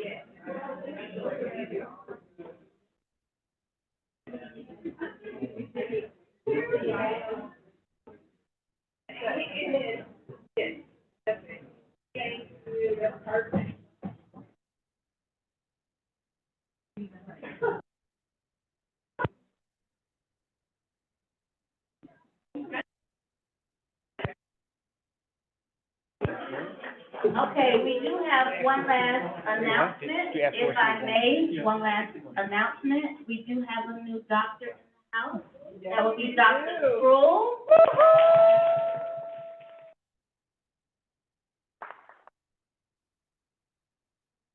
Congratulations.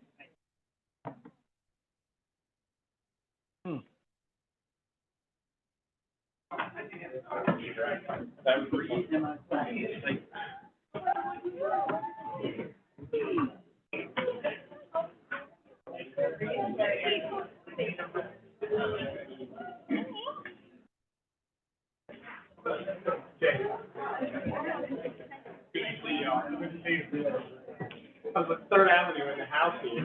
We all had up and down the road.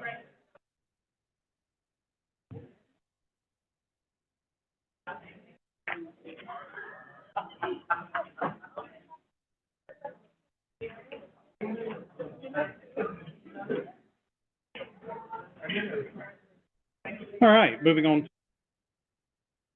which is the tentative budget. Dr. Whitaker, could you introduce our presenter? Yes, Chair Herndon, Dr. Lonita Broom will present the third draft of the preliminary FY25 budget.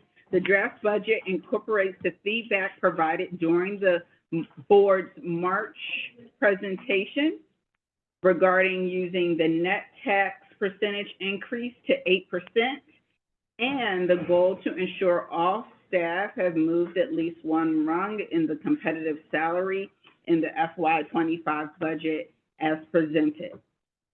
As with last month, Dr. Broom will incorporate answers to questions submitted by the community via our feedback forms into her presentation. Good evening again. The fiscal year 2025 tentative proposed budget is a forecast and aligns directly with the district's strategic accelerators with equity woven through it. This slide is a snapshot of the current fiscal year 2024 budget and actual revenue and expenditures as of March 31st, 2024. The district has collected 77% of the budgeted revenue, due primarily to receiving 93% of local property tax revenue. The district has expended 63% of the budget expenditures, which is normal for this time of the year. A large portion of the expenditure budget will be accrued at year end for 10-month employees' July and August salaries and benefits. Based on where we were as of March 31st, 2024 in the budget, fiscal year 24 projection is that local property tax receipts will come in about $2.5 million short, and other local revenue will come in approximately $420,000 over, which would result in the district receiving 98% of the budgeted revenue for fiscal year 24. Based on spending patterns and vacant positions throughout the year, it is projected that approximately $4 million may be underspent in expenditures. 10 vacant teacher positions throughout the year would equate to approximately $1 million. If the projections were to be correct, the fiscal year 24 ending fund balance, highlighted in yellow on the bottom table to the right, would increase from $14.9 million to approximately $16.8 million. Again, these are just projections, and as we get closer to the end of the year, projections will be revised to reflect more accurate numbers. The board's primary priority for fiscal year 2025 is aligned with the strategic accelerator of cultivating and retaining quality professionals by offering a competitive compensation package. Majority of the fiscal year 25 budget feedback from stakeholders has been in reference to competitive salaries for teachers. The board has been presented with multiple fiscal year 2025 competitive salary packages, and most recently was presented with option 5 and option 7. Option 7 offered a more competitive compensation package for teachers, but the fiscal impact to the general fund was approximately $1.8 million more than option 5. Option 7 would have required deficit budgeting for 3 years, with approximately $6 million being deducted from the fund balance over that time. Option 7 is not sustainable, and with pending bills such as House Bill 581, the fiscal impact on the district could have possibly placed the district in a challenging financial position.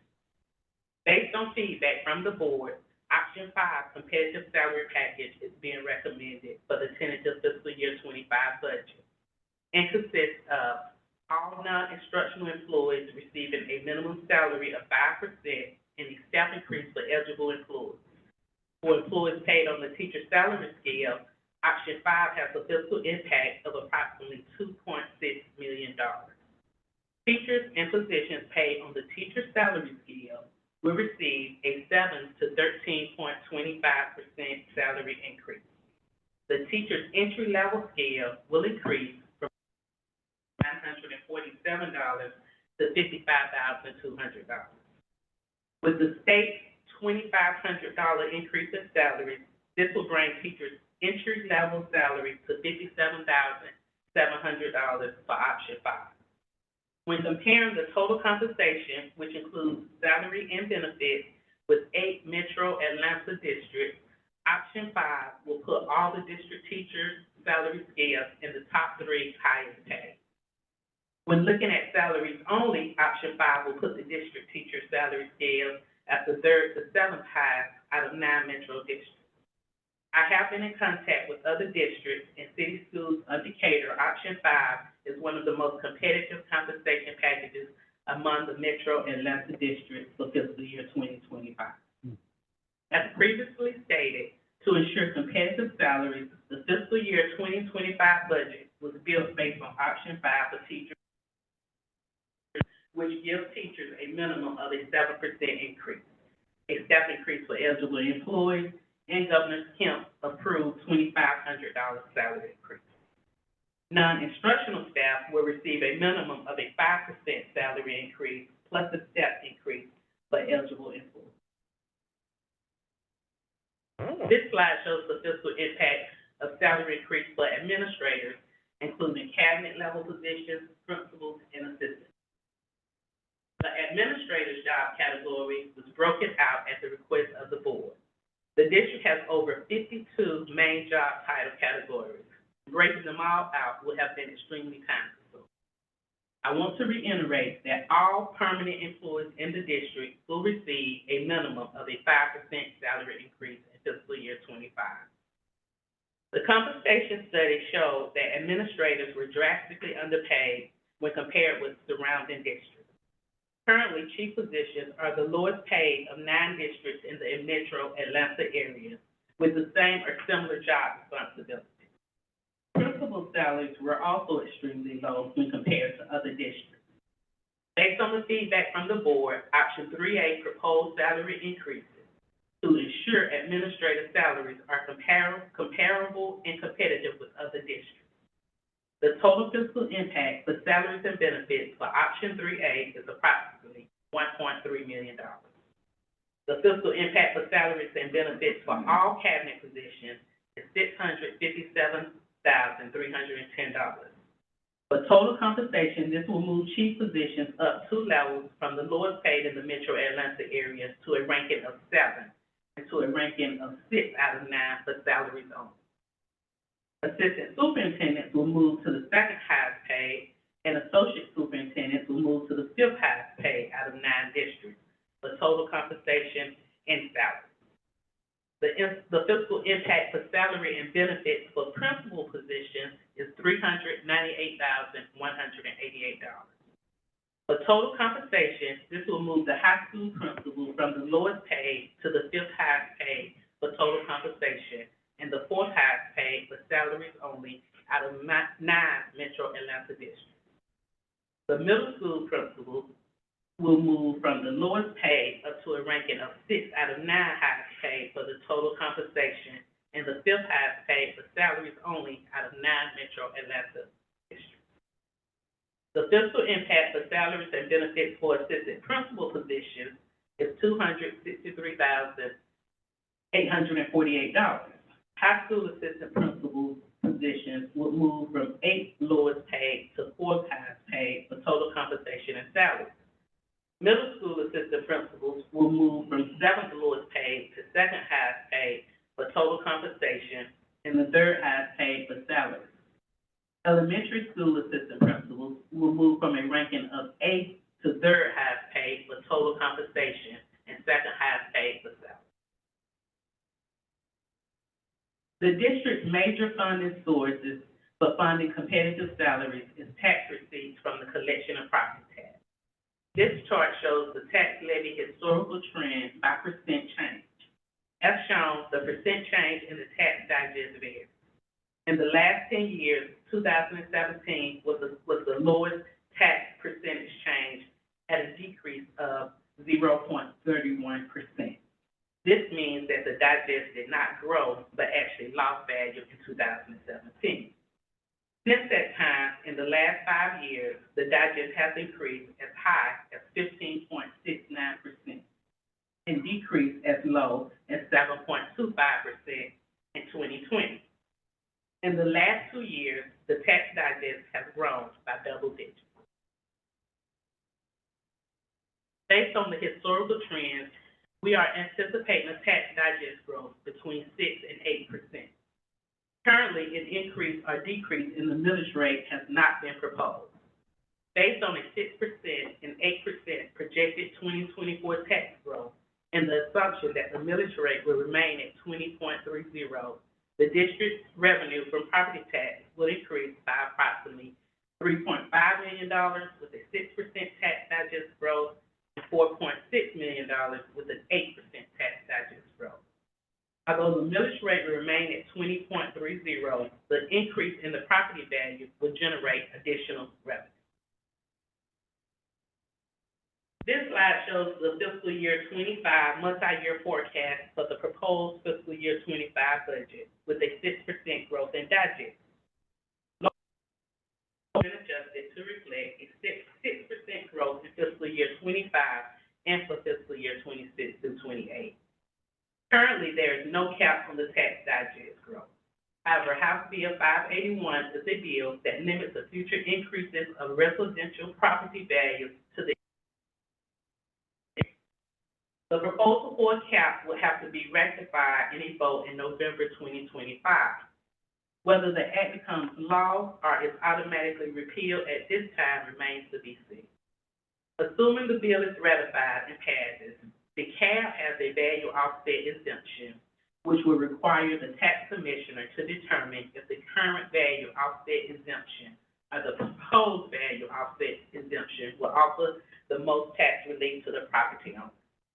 Regarding the city of Decatur, there is no existing value offset exemption, and the city will be required to determine the maximum increase in base value allowed.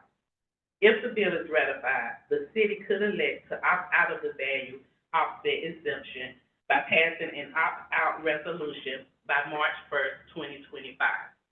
Per my conversation with the city representative, they are reviewing the opt-out provision. House Bill 581 could impact future tax digest growth value, but will not impact next year's fiscal year 25 growth. Other local revenue, which includes ECLC tuition, transportation fees, surplus property sales, facility rental, alcohol taxes, and miscellaneous fees, increased by 14% each year. This 14% increase is due to increased tuition for ECLC, fiscal year 2024 projection of actual revenue collection in this category, and inflationary increases. A 2% conservative increase is included in QBE revenue from fiscal year 26 to fiscal year 28. We have received the amount the district will be allocated for fiscal year 2025 QBE revenue, and the $39 million is a 3% increase from fiscal year 24. The increase in QBE includes, among other expenses, the $2,500 salary increase for eligible earned positions and the increase in health care for certified employees. The major expenditure categories for fiscal year 25 includes all operational costs, salaries and benefits as listed for option 5, the $2,500 state salary increase, option 3A for administrators, the minimum 5% increase for all non-instructional positions, and a step increase to eligible employees. Fiscal year 26 through fiscal year 28 expenditures include an increase of 3% in fiscal year 26 and 3.5% in fiscal year 27 and 28. Please be mindful that the forecasts for fiscal year 26 and 27 are projections, and there are many factors that could impact the amount listed, including changes in state law and the governor's budget. In fiscal year 24, the state announced the increase in non-certified health benefits from $904 per month per employee to $1,580 per month per employee. The increase was phased in gradually, with the first increase of an additional $250 per member per month in January 2024. Increases in non-certified health benefits are built in the budget for fiscal year 25 and shown for fiscal year 26 and 27. By fiscal year 28, non-certified positions health costs will be $1,580 per month per employee, or $19,900 per employee per year, which includes the additional annual amount of $940 that the board contributes to health benefits. There is an appendix at the end of the presentation that identifies what is included for each function category. The box to the right shows the impact on the fund balance and the district's projected financial capabilities to sustain the increases. Fiscal year 24 budgeted ending fund balance is $14.9 million. As shown in the second column highlighted in green, fiscal year 24 budgeted ending fund balance is fiscal year 25 projected beginning fund balance. Fiscal year 25 projected expenditures are $1,831,731 more than the projected revenue. This is considered deficit budgeting, and the difference will need to come from the fund balance. Fiscal year 26 and 27 is also projected to result in deficit budget. However, in fiscal year 28, revenue is projected to exceed expenditures, which will result in an increase in fund balance. Throughout all of the years, the assumption is the millage rate will remain at 20.30. With a 6% digest growth in the fiscal year 2025, we will dip into the fund balance for 3 consecutive years. However, the fund balance percentage remains between the 4 and 15% as specified by board policy DCL. Again, with House Bill 581, future unfunded mandates from the state in the governor's budget, this could. Earlier on the fiscal year 24 projection slide, I discussed that vacant positions resulted in savings for the district, and those funds are added back to the fund balance for fiscal year 24. The current savings in vacant positions is about $850,000. At the end of the fiscal year, the budgeted ending fund balance of $14.9 million is likely to increase due to vacant positions and unspent operational funds. Savings in the fiscal year 24 budget will increase the beginning fund balance for fiscal year 25. The district is not going to be 100% fully staffed at all times. There will always be some vacancies in the budget. To ensure all funds, including those designated for salaries and benefits, are used in the best interest of the district, beginning with the fiscal year 2025 budget, at midterm, vacancies will be reviewed and unspent budget personnel and benefit funds will be reallocated as needed during the midterm budget amendment. This slide shows the same fiscal year 25 tentative budget as discussed with a tax digest growth of 8%. All factors discussed in the previous slide apply to this slide. The only difference is property tax digest growth is listed with an 8% increase in local property taxes for fiscal year 2025, which increases the local property taxes revenue to approximately $61.6 million. All budget expenditure functions are the same as the previous slide. Fiscal year 24 budgeted ending fund balance remains at $14.9 million as shown in the second column on the top right highlighted in green. Fiscal year 24 budgeted ending fund balance is fiscal year 25 projected beginning fund balance. With the higher tax growth of 8%, the expenditures will exceed revenue by $797,584. And again, this is considered deficit budget since we will be required to balance the budget by obligating $797,584 from the fund balance. Future years after 2025 will add funds back to the fund balance, and for all years, the budget remains within the fund balance percentage of 4 to 15% as specified by board policy CCF.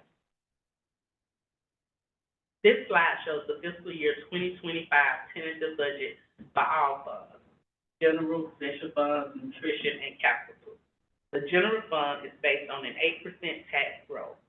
The board has been presented with information on all budgets and is scheduled to vote on a tentative budget for all funds tonight.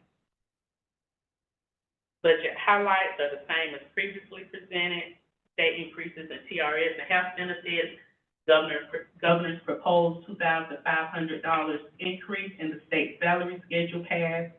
In addition to the governor's proposed increase, salaries include a minimum of 5% increase for all employees and step increases for eligible employees. Modified zero-based budgeting resulted savings right under $500,000. We have built a budget with instructional reserve to increase operational efficiency. 3 administrative positions have been added to the budget. Our goal, as always, is to maintain a fund balance between 4 and 15%. The budget process started in November, and we have had multiple discussions and presentations. Next steps will be budget hearings on May 7th at 9:30 a.m. and May 7th at 5:30 p.m. The purpose of the budget hearing is to give stakeholders an opportunity to comment on the tentative fiscal year 25 budget. Approval of the final fiscal year 25 budget and tentative approval of the millage rate is scheduled for May 14th. In June, we will have 3 public hearings on the millage rate and final adoption of the property tax millage rate. I will be happy to respond to any questions you may have. Sorry, I've got a few. So you mentioned earlier about the 10 teacher vacancies, and then the FY 24 current vacancies at 850,000. So is that 850 largely from or entirely from the vacant teachers? And then I don't know if you can answer this, and I'm sorry if I'm confusing things, because I'm finding this is a bit like, having my first child or only child or getting a house. So the amount of paperwork and numbers I have crunched and looked at, so when I'm looking at the compensation charts and I'm seeing teachers and then I'm seeing, cabinet, assistant principal, and principal. But then when I'm looking at the budget, I'm seeing categories like instruction, general admin, support / central office. So where does the cabinet fall in general admin or support services central? Cabinet falls within different areas. My position would fall under support services business. Majority of cabinet would fall under support services. And then I don't know if you can answer this, how many cabinet?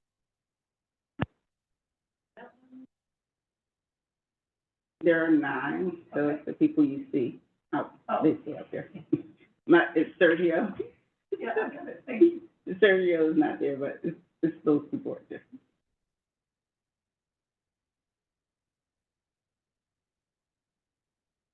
So I think it's important to point out that whether we assume 6% or 8%, it doesn't really matter. I mean, it's gonna be what it is, Yeah. and we have to make that adjustment when we find out. But in any case, just to make sure that my math here is right, it looks like we're about just a little under $2 million that we're gonna come in over this year, right? Correct. And even under the 6%, we're looking at being something on the order of less than $2 million under. So for all practical purposes, wherever the digest comes out, we look like we're probably budget. So, that 1.8 that we're coming in over is the piece that I kind of hinge on each year. I mean, that effectively means we have taken in $500,000 more tax from the citizens than we need.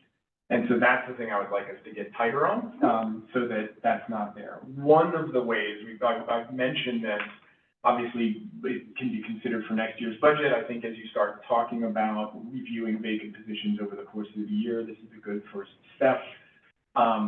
But we know with certainty that we're gonna have vacant positions. It's not possible to be at 100% staffing over the course of the year. So we know that if we have 100% funding of 100% positions, we're over budgeting. We will always not use all of that money. So I would like us to start to explore ways to authorize positions but not fund them to the level that is to the level of typical vacancy that we see. What that means is then we have to, during the course of the year, reapportion and reallocate funding, but it means that we are not taking more impacts from the citizens than we know we need. It means that we're taking in what we think we need at the beginning, and that'll help save us some of those puts and takes. If she's supposed to do that, how is she supposed to know exactly how much salary to apportion for overage? So like a administrator gets paid more than a first-year teacher, or even an experienced teacher with a doctorate gets paid more than a teacher with experience. So how would she know? This is where our data systems need to be updated and brought into line. But we do have historical data on what our typical vacancies and overages are, and I wouldn't recommend doing it to the extent or max extent that it happens each year. To take like a baseline central average over multiple years and use that to inform what level gets unfunded. And that is what helps ensure that you're actually budgeting the right amount. And then it does require, like Dr. Bloom was describing, in the middle of the year, it requires reallocating position funds based upon where the vacancies actually are as positions fill. This is typically done, I mean, the issue that we have here is there's just not a lot of vacancies, right? We're talking about 10, 20 positions. It's not a ton of vacancies, but it's very, very common in municipal budgets when you have thousands, tens of thousands of employees. You don't budget for 100% of the positions because you just have, $100 million extra dollars that you don't need baked into the budget. In our case, we have about $1 million extra dollars baked into the budget that we don't need, and I'm saying we could get tighter on. Where in your slides do we follow along with those increased healthcare costs? Like you said they were somewhere, but I didn't keep up with where they're adjusting over time. So, when you look at the table to the left, under major expenditure categories, the last one, benefits, right before total expenditures. The total expenditures highlighted in yellow, Yes. and right above that, you see Ah, benefits. gotcha. Thank So you. it's baked in for fiscal year 25, the 26 and 27. That's all healthcare costs. Unfunded. Gotcha. Thank you. And then I would just like to, last point, if we do come in at 8% this year, not so much at 6, because I think 6% probably ends up being exactly what levels out. But if we do come in closer to 8% this year, it looks like we're gonna be about $2 million over. And so I would like us to have a millage conversation about that. I would not want to grab that and stick it into the reserve. I think our reserve is at a healthy level. And so I would want, if we do see that coming in, for us to open a conversation about providing some relief. Once the millage rate hearing starts, we can start with 20.30 because we can always increase. You can't increase. Less of a question, more of a comment. I love the scale. I mean, we can barely read them, so we're not doing ourselves a service. Every time you bring those up, I feel old. I love that we are moving up. I think we talk about retaining officials, you've heard it since Jane and I were elected, like when I pay, and I asked for the data from you to go back, and we have gone raises. But this is the first time where I feel like we're starting to move towards being competitive. Two things about that. I know that the community, and we all kind of disagree, and have fights about who should be funded, what should be funded. I've never heard anyone say that teachers shouldn't be paid more, that principals shouldn't be paid more, and that, my God, we should be competitive with things. And so I appreciate that. I want to say something that I've repeated over and over again. This is not the end of the conversation. If I controlled the budget and didn't have to worry about the future, I know myself and many of the board we would make us number one and we'll deal with it later, but we can't do that. I think if it does emanate, we will talk about what does next year's raise look like? How do we get up for the people who we choose to hire? And then I appreciate the administration, and my constant questions are like, how are we going to tighten things? And I just love looking forward to the next 4 years of we're going to tighten some spots. We're going to work on this QBE. We're going to continue. I'm just excited about where we are fiscally, and I appreciate all of the work you've done, Dr. Broom, to help visualize that for us. I agree. It's so much easier to follow the way that you have it outlined. So I appreciate the way that you have it. And I'll just say a shout out to Dr. Whitaker. I mean, among a whole bunch of huge tasks, when you came in, this was a priority, and you just hit the ground running with it. And right, I mean, it's like, oh, we really like to raise teacher salaries, and it's like, okay, and then, and then we had these options, and now here we are, and so I think, that's a big deal. Quick clarifying question, with the $2,500, is that baked into the 17, or baked into the 7 to 13.5, or is that in addition to? The percentages. That's the question. It's in addition to. It's in addition to. Right. So the minimum increase that a teacher will see this year is 7% plus $2,500. Which is in and of itself about, what, 2.5%, is that right? So our teachers are looking at a minimum increase of closing in at about 10%. Yeah, and I've been talking to other districts, and we definitely have. That's great. That's great, thank you. And I don't tell the other districts what the package is. We just have now. They don't hear it from me. But we should, we should. I think your competition's fine, but all teachers in all the metro area making more money is good for this state and not its children. Yeah, so Chair Herndon, this board has made competitive compensation a top priority. The FY25 tentative budget is the first step in a multi-year approach to ensure that all of our staff are in that top quartile and competitively compensated by the end of this strategic plan. May I read the recommendation? Of course. I move that the City Schools of Decatur approve the superintendent's recommendation to tentatively adopt the FY '25 budget as presented with, of course, that tax at 8%, digest, but you know. Thank you, Dr. Whitaker. There will be time for discussion, but any comments from the board? I have a question. Yep. So this is the tentative approval, then we have the May 7th public comment, and then we have the final approval. That's correct. Okay. So if I want to abstain and explain why, is that the time I can do that? Right now? Sure, go ahead.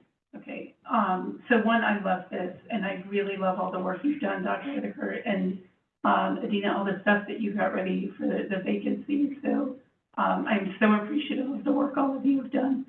I love the priorities as well. I'm sorry that I wasn't here in November when it started, and I am just about as confident as I can be that I will be voting yes when we get there in May.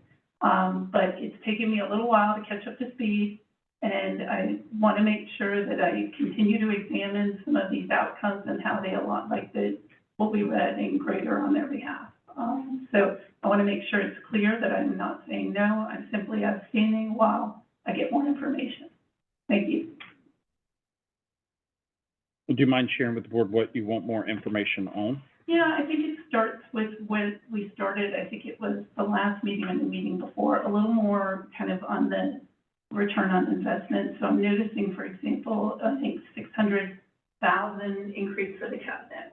And it's not that I don't support it, I just want a little understanding of how that is being measured. For example, we were talking about the progress monitoring calendar, I think is one thing. And I know Dr. Whitaker mentioned some of the data we're getting is more time specific. And so I think with just a little more time to see how this stuff aligns, I can get there. Okay. All right. Do I have a motion to tentatively adopt the FY '25 budget with the 8% proposed tax digest? Motion to approve. Dr. Sullivan, do I have a second? Second? All right, any discussion?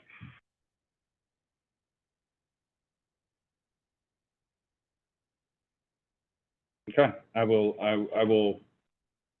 yes, Ms. Anderson is abstaining, but all those in favor, please say aye. Aye. Aye. Please say no. Mention there. I think that's the first in the city of Decatur. So thank you, Dr. Broom and Dr. Whitaker, for your hard work. Community, I would like to reiterate that your feedback is sought. Please do provide it. Go on our website, all budget presentations, the link to submit feedback, or on the website's rotator. Yeah, you can go to the news section. There's a finance page with it there, and per our board adopted virtual budget hearings, May 7th, 9:30 and 5:30 p.m. We want to hear from that. We'll tentatively approve and discuss our millage rate and adopt our FY '25 budget. All right, let's move on to the superintendent's report. Dr. Whitaker? Yes, Chair Herndon. Good evening. I cannot believe, but there are only 4 weeks left in the 2023-2024 school year. I want all of our students to focus on the end of grade, end of course, AP and IB assessment. Let's show what we know. In the same vein, I would like to call on Ms. Karina Green, AP IB coordinator at Decatur High School, to share how our students have shown what they know over the years in their advanced placement and international baccalaureate performance.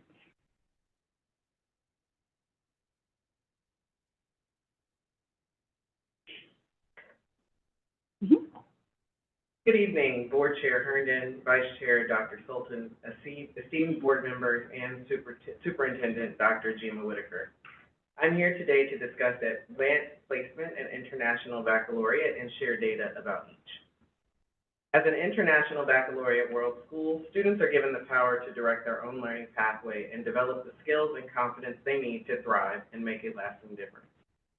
Teachers are empowered as the architects of student excellence, working alongside engaged colleagues in a rewarding career supported by a strong global network.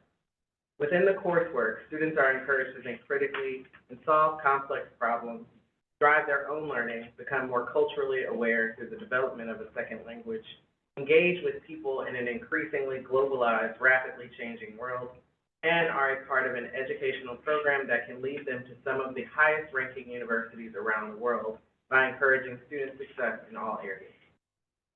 When designing and developing the curriculum, the International Baccalaureate aims to meet the principles of equity and inclusive education through designing and developing a universally designed curriculum that is inclusive, fair, and accessible for all International Baccalaureates. City Schools of Decatur has the entire continuum of International Baccalaureate programs. Fifth Avenue Upper Elementary School has the primary years program, first authorized on June 2nd, 2009, which offers an inquiry-based transdisciplinary curriculum framework that builds conceptual understanding. It is a student-centered approach to education that reflects the best of educational research, thought leadership, and experience derived from Ivy World schools. The primary years program has evolved to become a world leader in future-focused education. The primary years program is an example of the best educational practice globally, responding to the challenges and opportunities facing young students in our rapidly changing world. The primary years program curriculum framework begins with the premise that students are agents of their own learning and partners in the learning process. It prioritizes people and their relationships to build a strong learning community. Primary years program students use their initiative to take responsibility and ownership of their learning. By learning through inquiry and reflecting on their own learning, primary years program students develop knowledge, conceptual understanding, skills, and the attributes of the Ivy Learner profile to make a difference in their own lives, their communities, and beyond. Talley Street Upper Elementary School is not presently a primary years program school, but they engage in the primary years program framework with the same units of inquiry as Fifth Avenue Upper Elementary School, and have a unique brand with their house structure, helping to guide their culture and climate. Moving forward, they will be in partnership with UVA, so they will not seek to become authorized until the UVA partnership.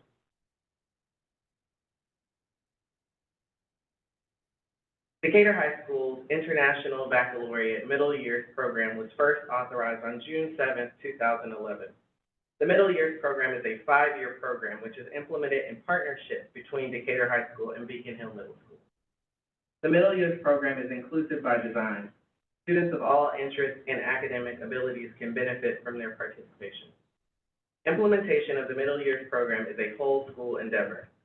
Students in their final year of the Middle Years Program at Decatur High School develop a personal project independently, which is externally validated by the International Baccalaureate. Within the personal project, students produce a truly personal and creative piece of work over an extended period that stands as a summative review of their ability to conduct independent work. The report is assessed by the supervisor and externally moderated by the International Baccalaureate to ensure a globally consistent standard of excellence. Each project is awarded a final achievement grade. In reviewing the data, it is important to note that an N is given for non-submission or academic dishonesty. In 2021, the school year after the start of the pandemic, personal project participation was at an all-time low, with 84% of students evaluation. In 2022, 44% of students did not submit, and in 2023, only 15% of students did not submit a project. Also noted the increase in passing scores of 3 or 4 in 2022 and 2023.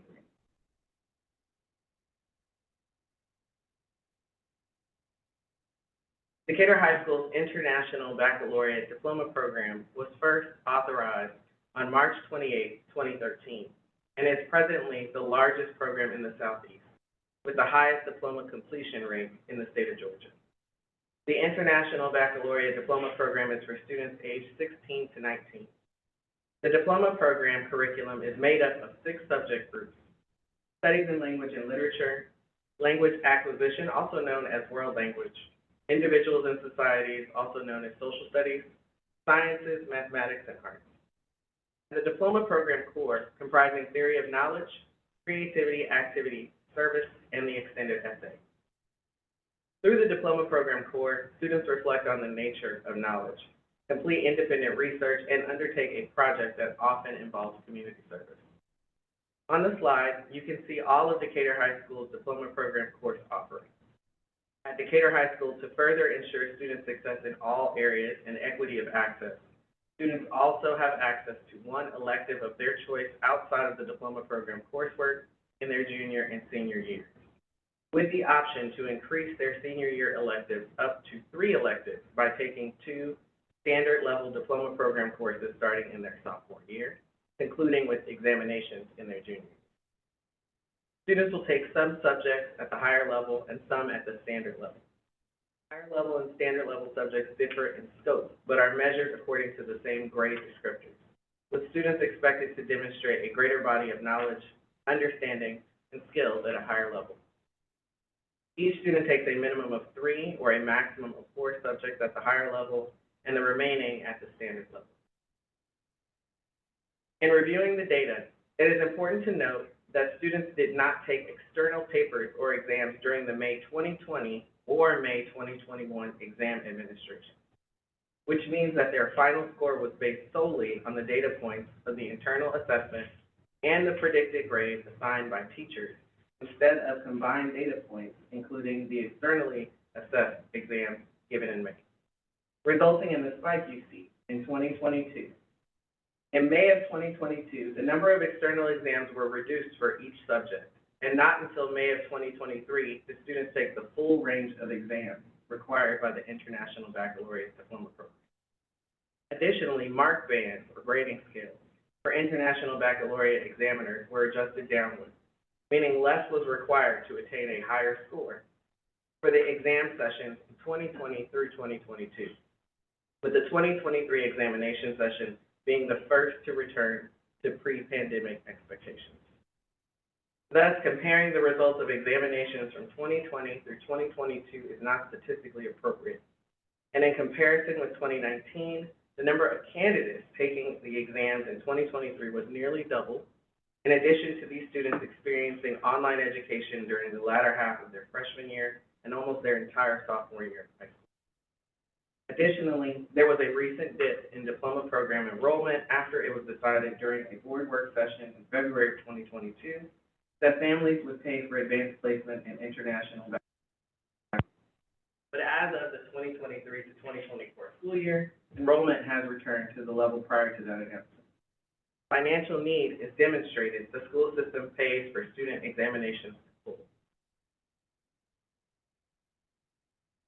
Decatur High School International Baccalaureate Career-Related Program was first authorized on June 10, 2014.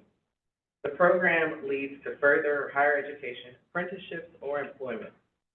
Career-related program students undertake a minimum of 2 International Baccalaureate Diploma Program courses, a core consisting of 4 components and a career-related study. For career-related program students, diploma program courses provide the theoretical underpinning and academic rigor of the program. The career-related study further supports the program's academic strengths and provides practical, real-world approaches to learning, and the career-related program core helps them to develop skills and competencies required for lifelong learning. The career-related program's flexible educational framework allows schools to meet the needs, backgrounds, and contexts of students. 4 interrelated components form the core: personal and professional skills, service learning, language development, and the reflective project.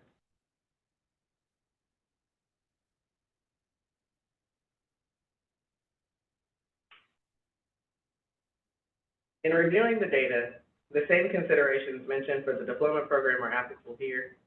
However, even after shifting fees caused a slight decrease in enrollment, potentially because career-related program candidates pay for fewer exams, a minimum of 2 instead of the minimum of 6 required for the diploma program. The number of career-related program candidates registered for the May 2026 examination session has nearly doubled, and average points scored have returned to pre-pandemic levels. By the very nature of the career-related program, students are able to register for a minimum of 2 diploma program courses that they believe they can excel in. For the past 2 school years, myself and the counseling department have worked tirelessly to increase the number of families who are informed about the options available to Decatur High School students during their junior and senior years, through the creation of a new advanced placement and international baccalaureate website to promote transparency and access, numerous webinars, e-blasts, and student presentations.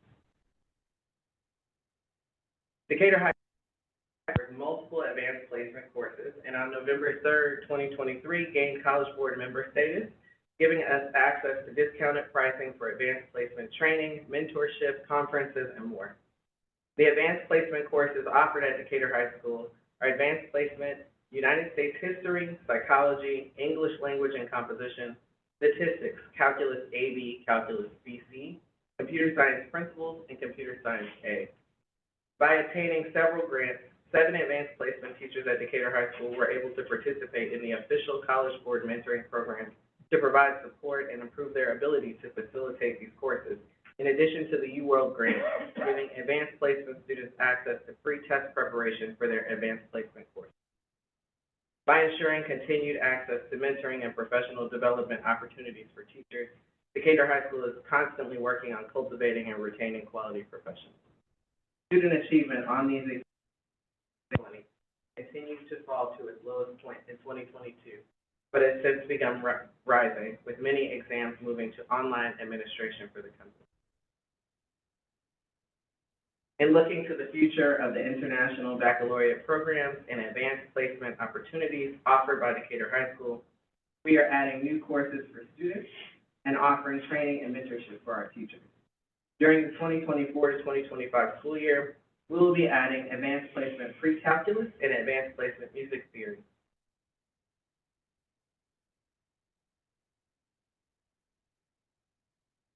While introducing pre-AP course to teachers. We are sending multiple teachers to advanced placement summer institutes at Woodward Academy and Walton High School to prepare for the implementation of these new courses. DHS is also introducing student-led IB Learner Conferences, which students currently conduct at Beacon Hill Middle School. We are preparing for our IB evaluation visit, which will take place March 12th to the 14th, 2025, and we are rolling out the new 8-period course, Tools for Success, for 9th through 12th graders, which is built around the IB Learner profile, wellness, service, and skills development, which will guarantee access to win time, allowing for tutoring, remediation, and further support during the school day for all our students. We will continue to increase our AP offerings by adding Advanced Placement African American Studies and Advanced Placement Government during the 2025 to 2026 school year. We will introduce school-wide IB project exhibition nights to include community projects completed by our 9th and 11th graders, personal projects completed by our middle years program 10th graders, task, the creativity, activity, and service projects completed by our diploma program 12th graders, and reflective projects completed by our career-related program 12th graders. We'll expand our IB career-related program offerings by engaging in partnerships with Arizona State University and Microsoft to offer pathways in coding, AI, data science, Google information technology support, applied business data analytics, and project management. Finally, we will be implementing changes to the IB career-related program core of service learning, language development, personal and professional skills, and the reflective project set to be released by the IB in early 2020. We were named a 2024 AP Honor School by State Superintendent Richard Woods and notified in a press release on February 27th of 2024. We are an AP School of Distinction, which is a school in which at least 20% of the total student population taking advanced placement exams, with at least 50% of all advanced placement exams earning scores of 3 or higher. We are an AP STEM school, which is a school with a minimum of 5 students testing and at least 4 AP STEM courses: AP Calculus AB, AP Calculus BC, AP Statistics, AP Computer Science A, AP Computer Science Principles, and a minimum of 25 exams administered. We are also an AP STEM Achievement School, which is an AP STEM school with at least 50% of all AP STEM exams earning scores of 3 or higher. By the standards for these achievements, we will continue to be recognized in these areas as long as we continue to provide up-to-date resources for our advanced placement students and their teachers. In August of 2023, the College Board awarded thousands of students from across the country with academic honors through their annual National Recognition Program, available to students on Big Future. Sophomores and juniors had to score in the top 10% on the PSAT, NMSQT, or PSAT 10 within the program by state in the eligible exam period. Sophomores and juniors also qualified by scoring a 3 or higher on 2 or more distinct AP exams in the eligible exam period. The programs celebrate underrepresented students who excel academically on College Board assessments, including the PSAT, NMSQT, PSAT 10, and AP exams. Decatur High School was honored to have 20 National African American Recognition Award and 4 National Hispanic Recognition Award recipients. Decatur High School students continue to thrive as a result of our IB and AP distinctions. We are proud of the hard work of our students and staff, and we are looking forward to continuing to grow our rigorous program. Thank you for your time. Thank you.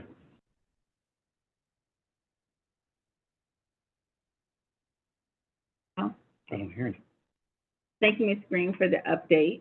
As you can see, DHS is thank you so much for the update, Ms. Green. As you can see, DHS is a high-performing school because our students are high-performing. However, we do have areas of full access for students who are traditionally marginalized by race or place to AP and IB is a focus of this administration.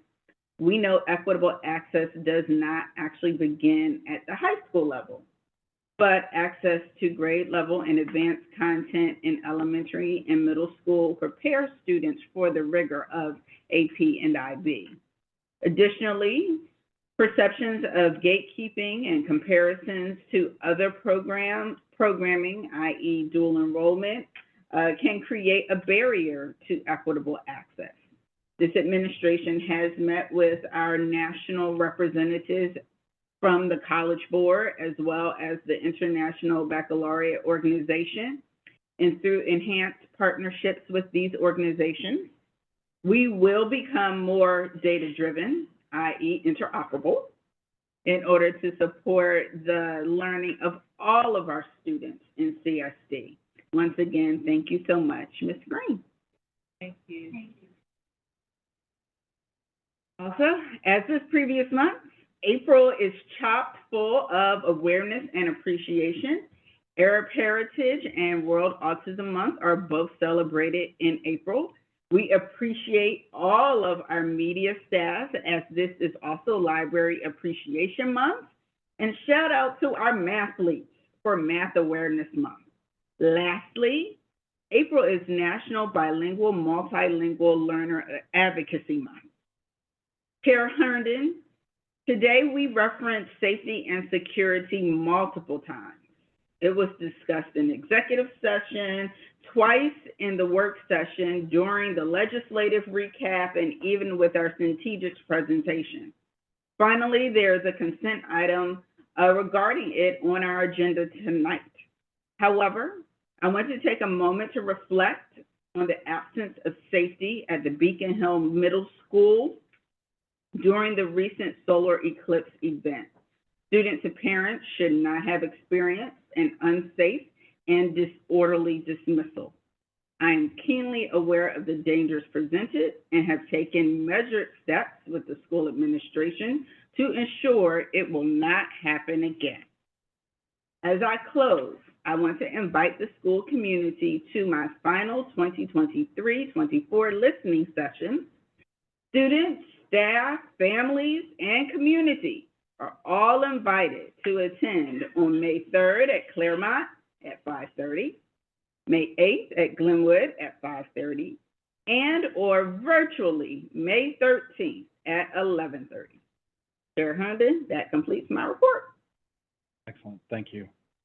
I would like to make a motion real quick to amend the agenda, to place public comment in between superintendent and chair's report, given that we're committed to making that time available. Do I have a second for that motion? Second. Thank you. Any discussion of that? Okay. All those in favor of the motion to amend the agenda to place public comment in between superintendent and the chair's report, please say aye. Aye. Aye. Thank you all. That passes unanimously. We will move to public comment. We ran a little behind there, but we are committed to the 6:30. Give me just a second. Let me find it. I'm assuming we have people signed up. Actually, there is one person signed up, and I do not know if that one person is here. Fatuma Osman. Okay, Okay, very good. very good. So, hearing the conclusion to public comment, thank the speakers. I encourage people to use the opportunity to speak in front of the board. Moving on to our next item, chair's report. That's right. Whew, good evening. Thank you all for coming to meet with us and continue to celebrate All In for the students of the City Schools of Decatur. The board joins in commemorating the May celebrations, including Earth Day yesterday, and I hope everyone took this day to reflect and act on ways to preserve our natural resources. We're also joining in the excitement of our graduating seniors, their families, the administration, as we look forward to the commencement, Dr. Whitaker's first, on May 22nd, the pinnacle and culmination of every school year. As we look towards graduation, I should mention that this week marks the official 4-week countdown for all students. Today's robust board agenda is honestly just our commitment to making the most of the time when people are still here and still paying attention. Following the executive session, we began tonight's meeting with pre-work. We continued our book study, Great on Their Behalf, led by board member Tracy Anderson. Provided a practical guide for school boards to adopt and maintain a student outcome-focused mindset and use of time. Work session began with an additional discussion of the food services management policy, updates on the LA K-8 textbook regulation. All three presentations, stakeholder feedback, timelines, implementation during the 25-26 school year. I'm excited about them.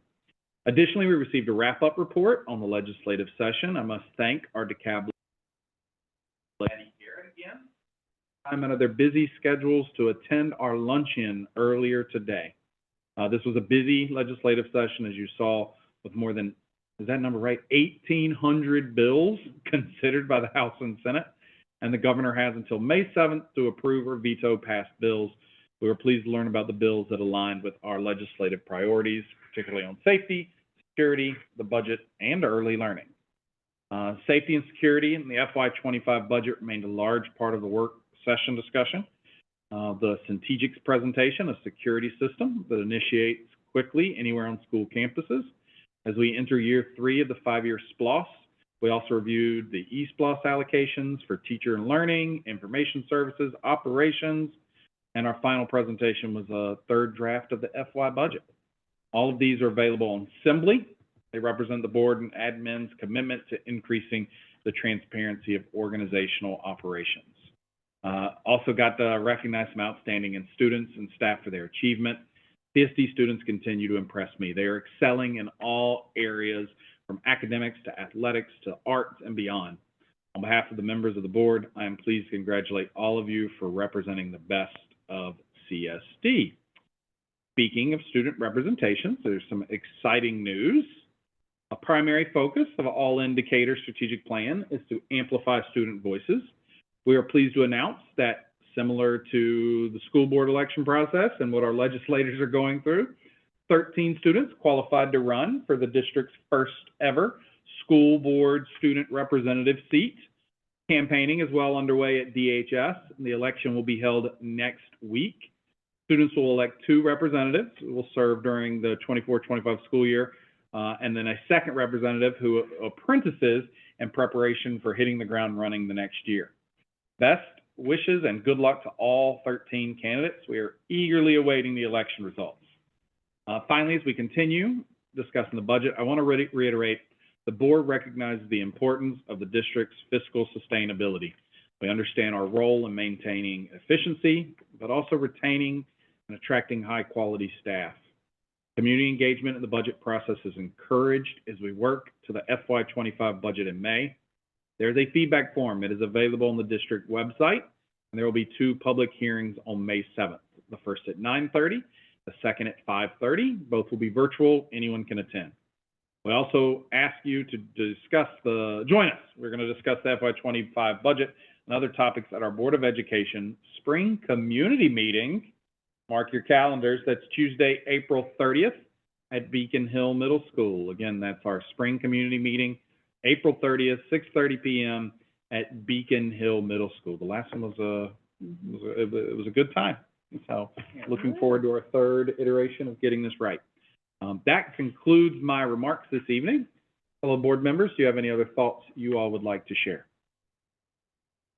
I just want to thank the administration for acknowledging the eclipse mess at Beacon Hill. I know we've had a couple conversations about it, and I know that the approach that we're attempting to take in being open and transparent with the community is a bit of a tone change, and I very much appreciate the acknowledgement.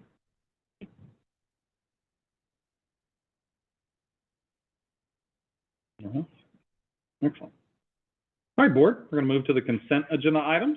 I'll include a school nutrition report, personnel, financial reports, overnight travel, the E-rate contract, and Centegix. Am I saying that right?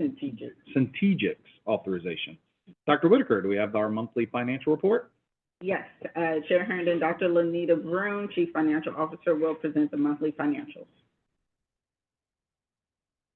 Evening again. The February 2024 financial reports are located in the Assembly. The general fund budget is approximately $100,475,600. The general fund budget has increased by $440,550 due to the receipt of a school bus grant budgeted in the general fund.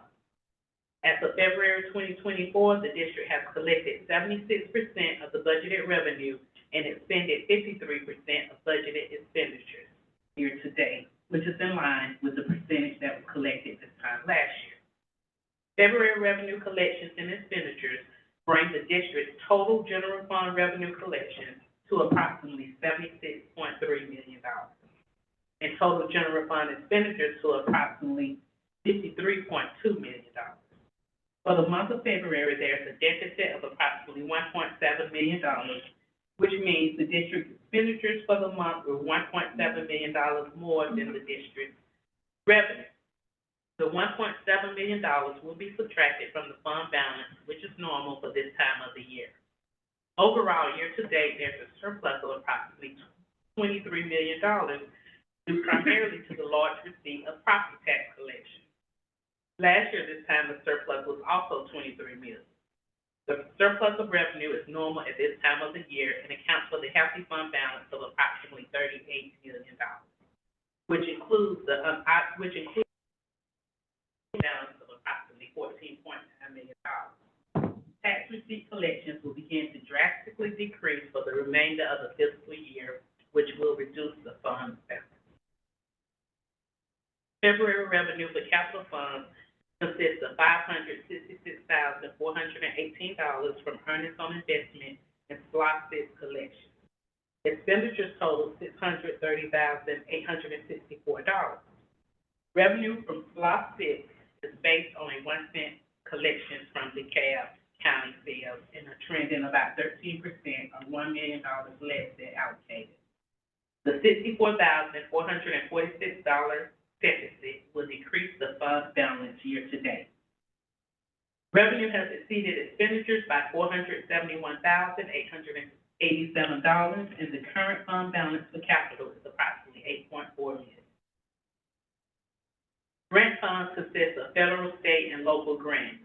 Year to date, the district has received $582,136 in grant revenue and expended approximately $1.2 million. Majority of the district grants are reimbursements, meaning funds must be spent prior to being reimbursed. All grants are budget neutral. School nutrition revenues and expenditures are trending within the same range as previous years. School nutrition revenue for the month of February was $215,623.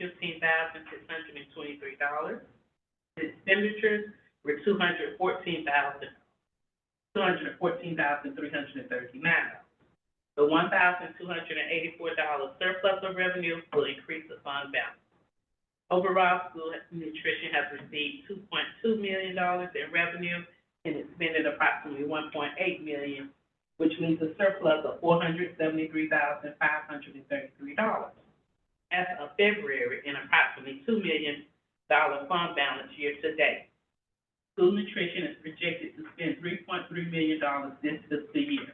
If there are remaining funds in the fund balance at year end, funds that are not restricted per grant requirements will be used to purchase food and supplies for the next school year.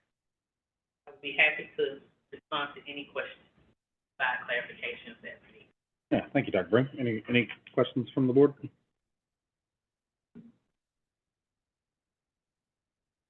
Okay, hearing none, do I have a motion to approve? Oh, wait a minute. Okay. Another one? That's it. Which one's the five? Okay, so items 1 through 5, to be clear, let me just go over these, are the school nutrition report, the personnel report, the monthly financial report, the overnight out-of-state student travel, the E-rate contract, and then I'll separate. Centegix will be separated out. So that's where my math is off. So to report those 5 consent items: nutrition, personnel, monthly financial, overnight, and the E-rate contract. Do I have a motion to approve those consent items 1 through 5? Move to approve those consent items. Ms. Russ, do I have a second? Second. Ms. Davis, any discussion? Hearing none, all those in favor, please say aye. Aye. Aye. Motion carries unanimously. Thank you, Dr. Broom. There it is. Dr. Whitaker, we have a consent item that has been separated out for Centegix. Yes.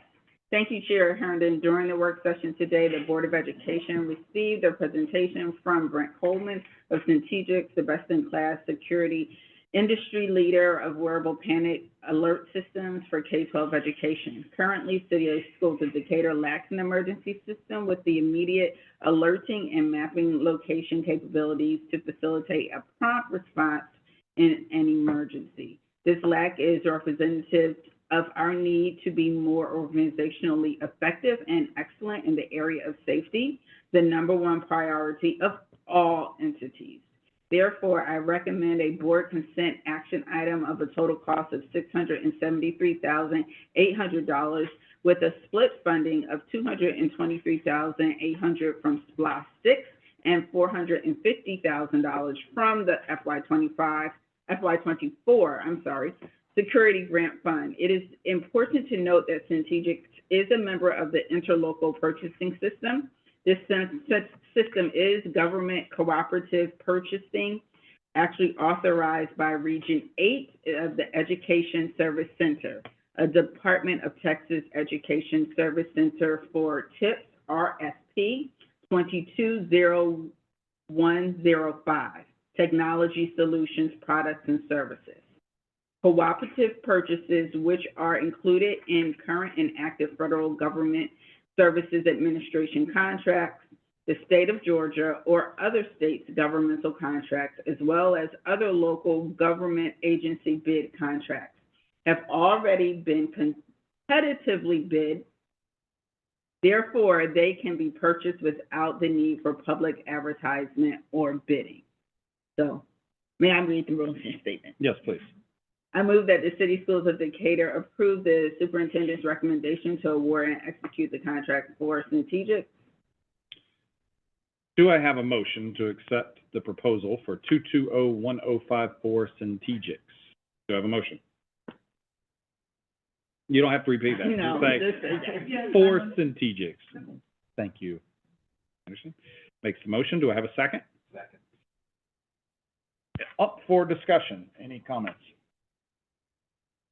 I wrote one down while we were hearing the presentation from Ms. Burnett. I had read this as well, and I appreciated her sharing it. The law in the state that would have required this, Alyssa Law, did not pass because they felt it was too much for 911 to handle the extra calls. And that scares the hell out of me.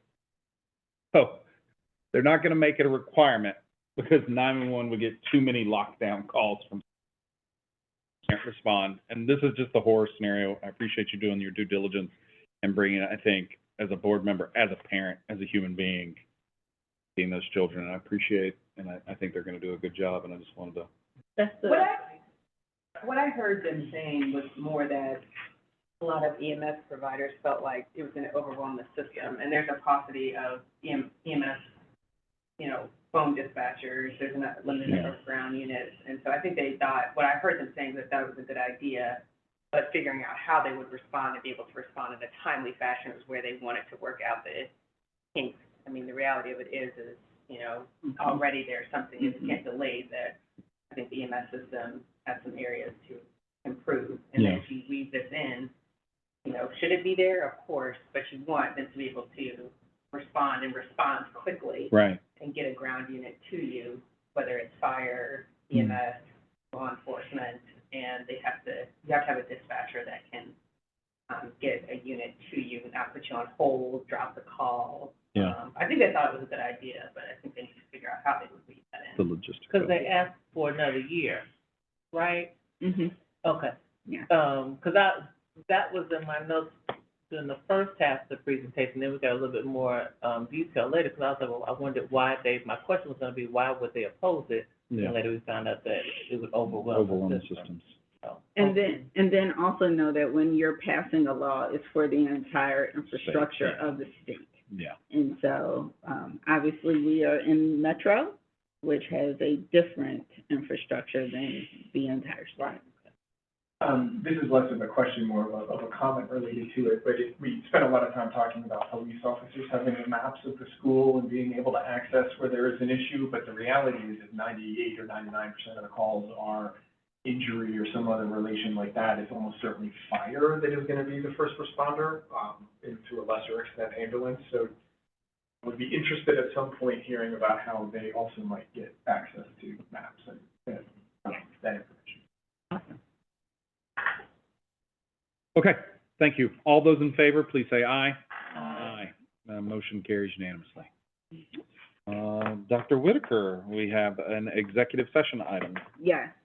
Chair Herndon, staff recommends organizational change to the Teaching and Learning Division for next school year. As a part of the UVA District Readiness Assessment, the teaching and learning structure was cited as an area of opportunity. The report stated, consider revising the way teaching and learning are collaboratively structured and communicated. There appears to be ambiguity regarding the roles of district staff, leading to redundant communications and inefficient efforts. Determining the specific roles of district personnel in supporting teaching and learning at schools, as well as streamlining communication efforts, is crucial for improving efficiencies and coherence within the district. I would also echo that's what I interviewed. Therefore, the 5 existing positions would be reclassified into new positions. 2 director positions, the director of ELA and Social Studies and the director of Math Science, will be merged to form 1 executive director of Curriculum and Instruction. 3 district coach positions will be reallocated to school, and 4 coordinator positions will be created. 1 pre-K through 5th grade ELA, 1 pre-K through 5th grade math, 1 6th through 12th grade ELA, and 1 6th through 12th grade math. The recommendation is not an increase in headcount at the central office level. It is expected to yield at least a $10,000 cost saving. Most importantly, direct support to schools and specifically to students will increase by using highly skilled reading interventionists to support students with the greatest need, and schools will now have 1 content grade band expert. In the executive session, Mrs. Jennifer Dunn was recommended for the position of Executive Director of Curriculum Instruction. The coordinator positions will be posted. May I read the motion statement? Yes, of course. I move that the City Schools of Decatur Board of Education approve the superintendent's recommendation made in executive session. Excellent. Do I have a motion to discuss and approve the superintendent's recommendations presented in executive session? So, So let's make the motion. Do I have a second? second. Councilman Davis seconds. Any discussion? And thank you for that. All those in favor, please say aye. Aye. Aye. The motion carries unanimously. Moving on to our last agenda item, which is Policy. Yes, thank you, Chair Herndon. I would like to call on Mrs. Amanda Lynch, Chief of Staff, to present one policy for second read action. Good evening again, board members and Superintendent Dr. Whitaker. Tonight we have one policy for second read action. This is policy DB, Planning, Programming, Budgeting System, so our budget book policy. No changes have been made to this policy from the version presented in work session last month, and this policy has been available for public comment through Assembly. No public feedback was received. May I read the recommendation? Yes. I recommend to approve policy DB, Planning, Programming, Budgeting System for action. Do I have a motion to approve the recommendation to approve policy DB for action? Motion. Thank you. Ms. Anderson makes a motion. Do I have a second? Second. Second, Mr. Utz. Any discussion? Be clear, this means that its policy is fully adopted and it's on the books and it's our policy and we'll have a budget book because of it? Yes. Yes. As soon as you, with the vote. Well, his joy makes me rethink things. The cabinet. Any other discussion? No, this is great. I'm glad you're excited. All those in favor, please say aye. Aye. Motion carries unanimously. We'll now move to our final agenda item, which is future dates. Next Tuesday, really next Tuesday? The board will hold its spring community meeting at Beacon Hill at 6:30 p.m. We'll hold budget hearings virtually May 7th, 9:30 a.m. and 5:30 p.m. The next meeting is scheduled for the May 14th, right here at Wilson Center. And finally, we have our final board retreat of this school year on the 28th. And that will be at Tally Street Upper Elementary School. So mark those dates in your calendars. We can clear them off. Hearing no additional business, this meeting is adjourned at 7:04 p.m.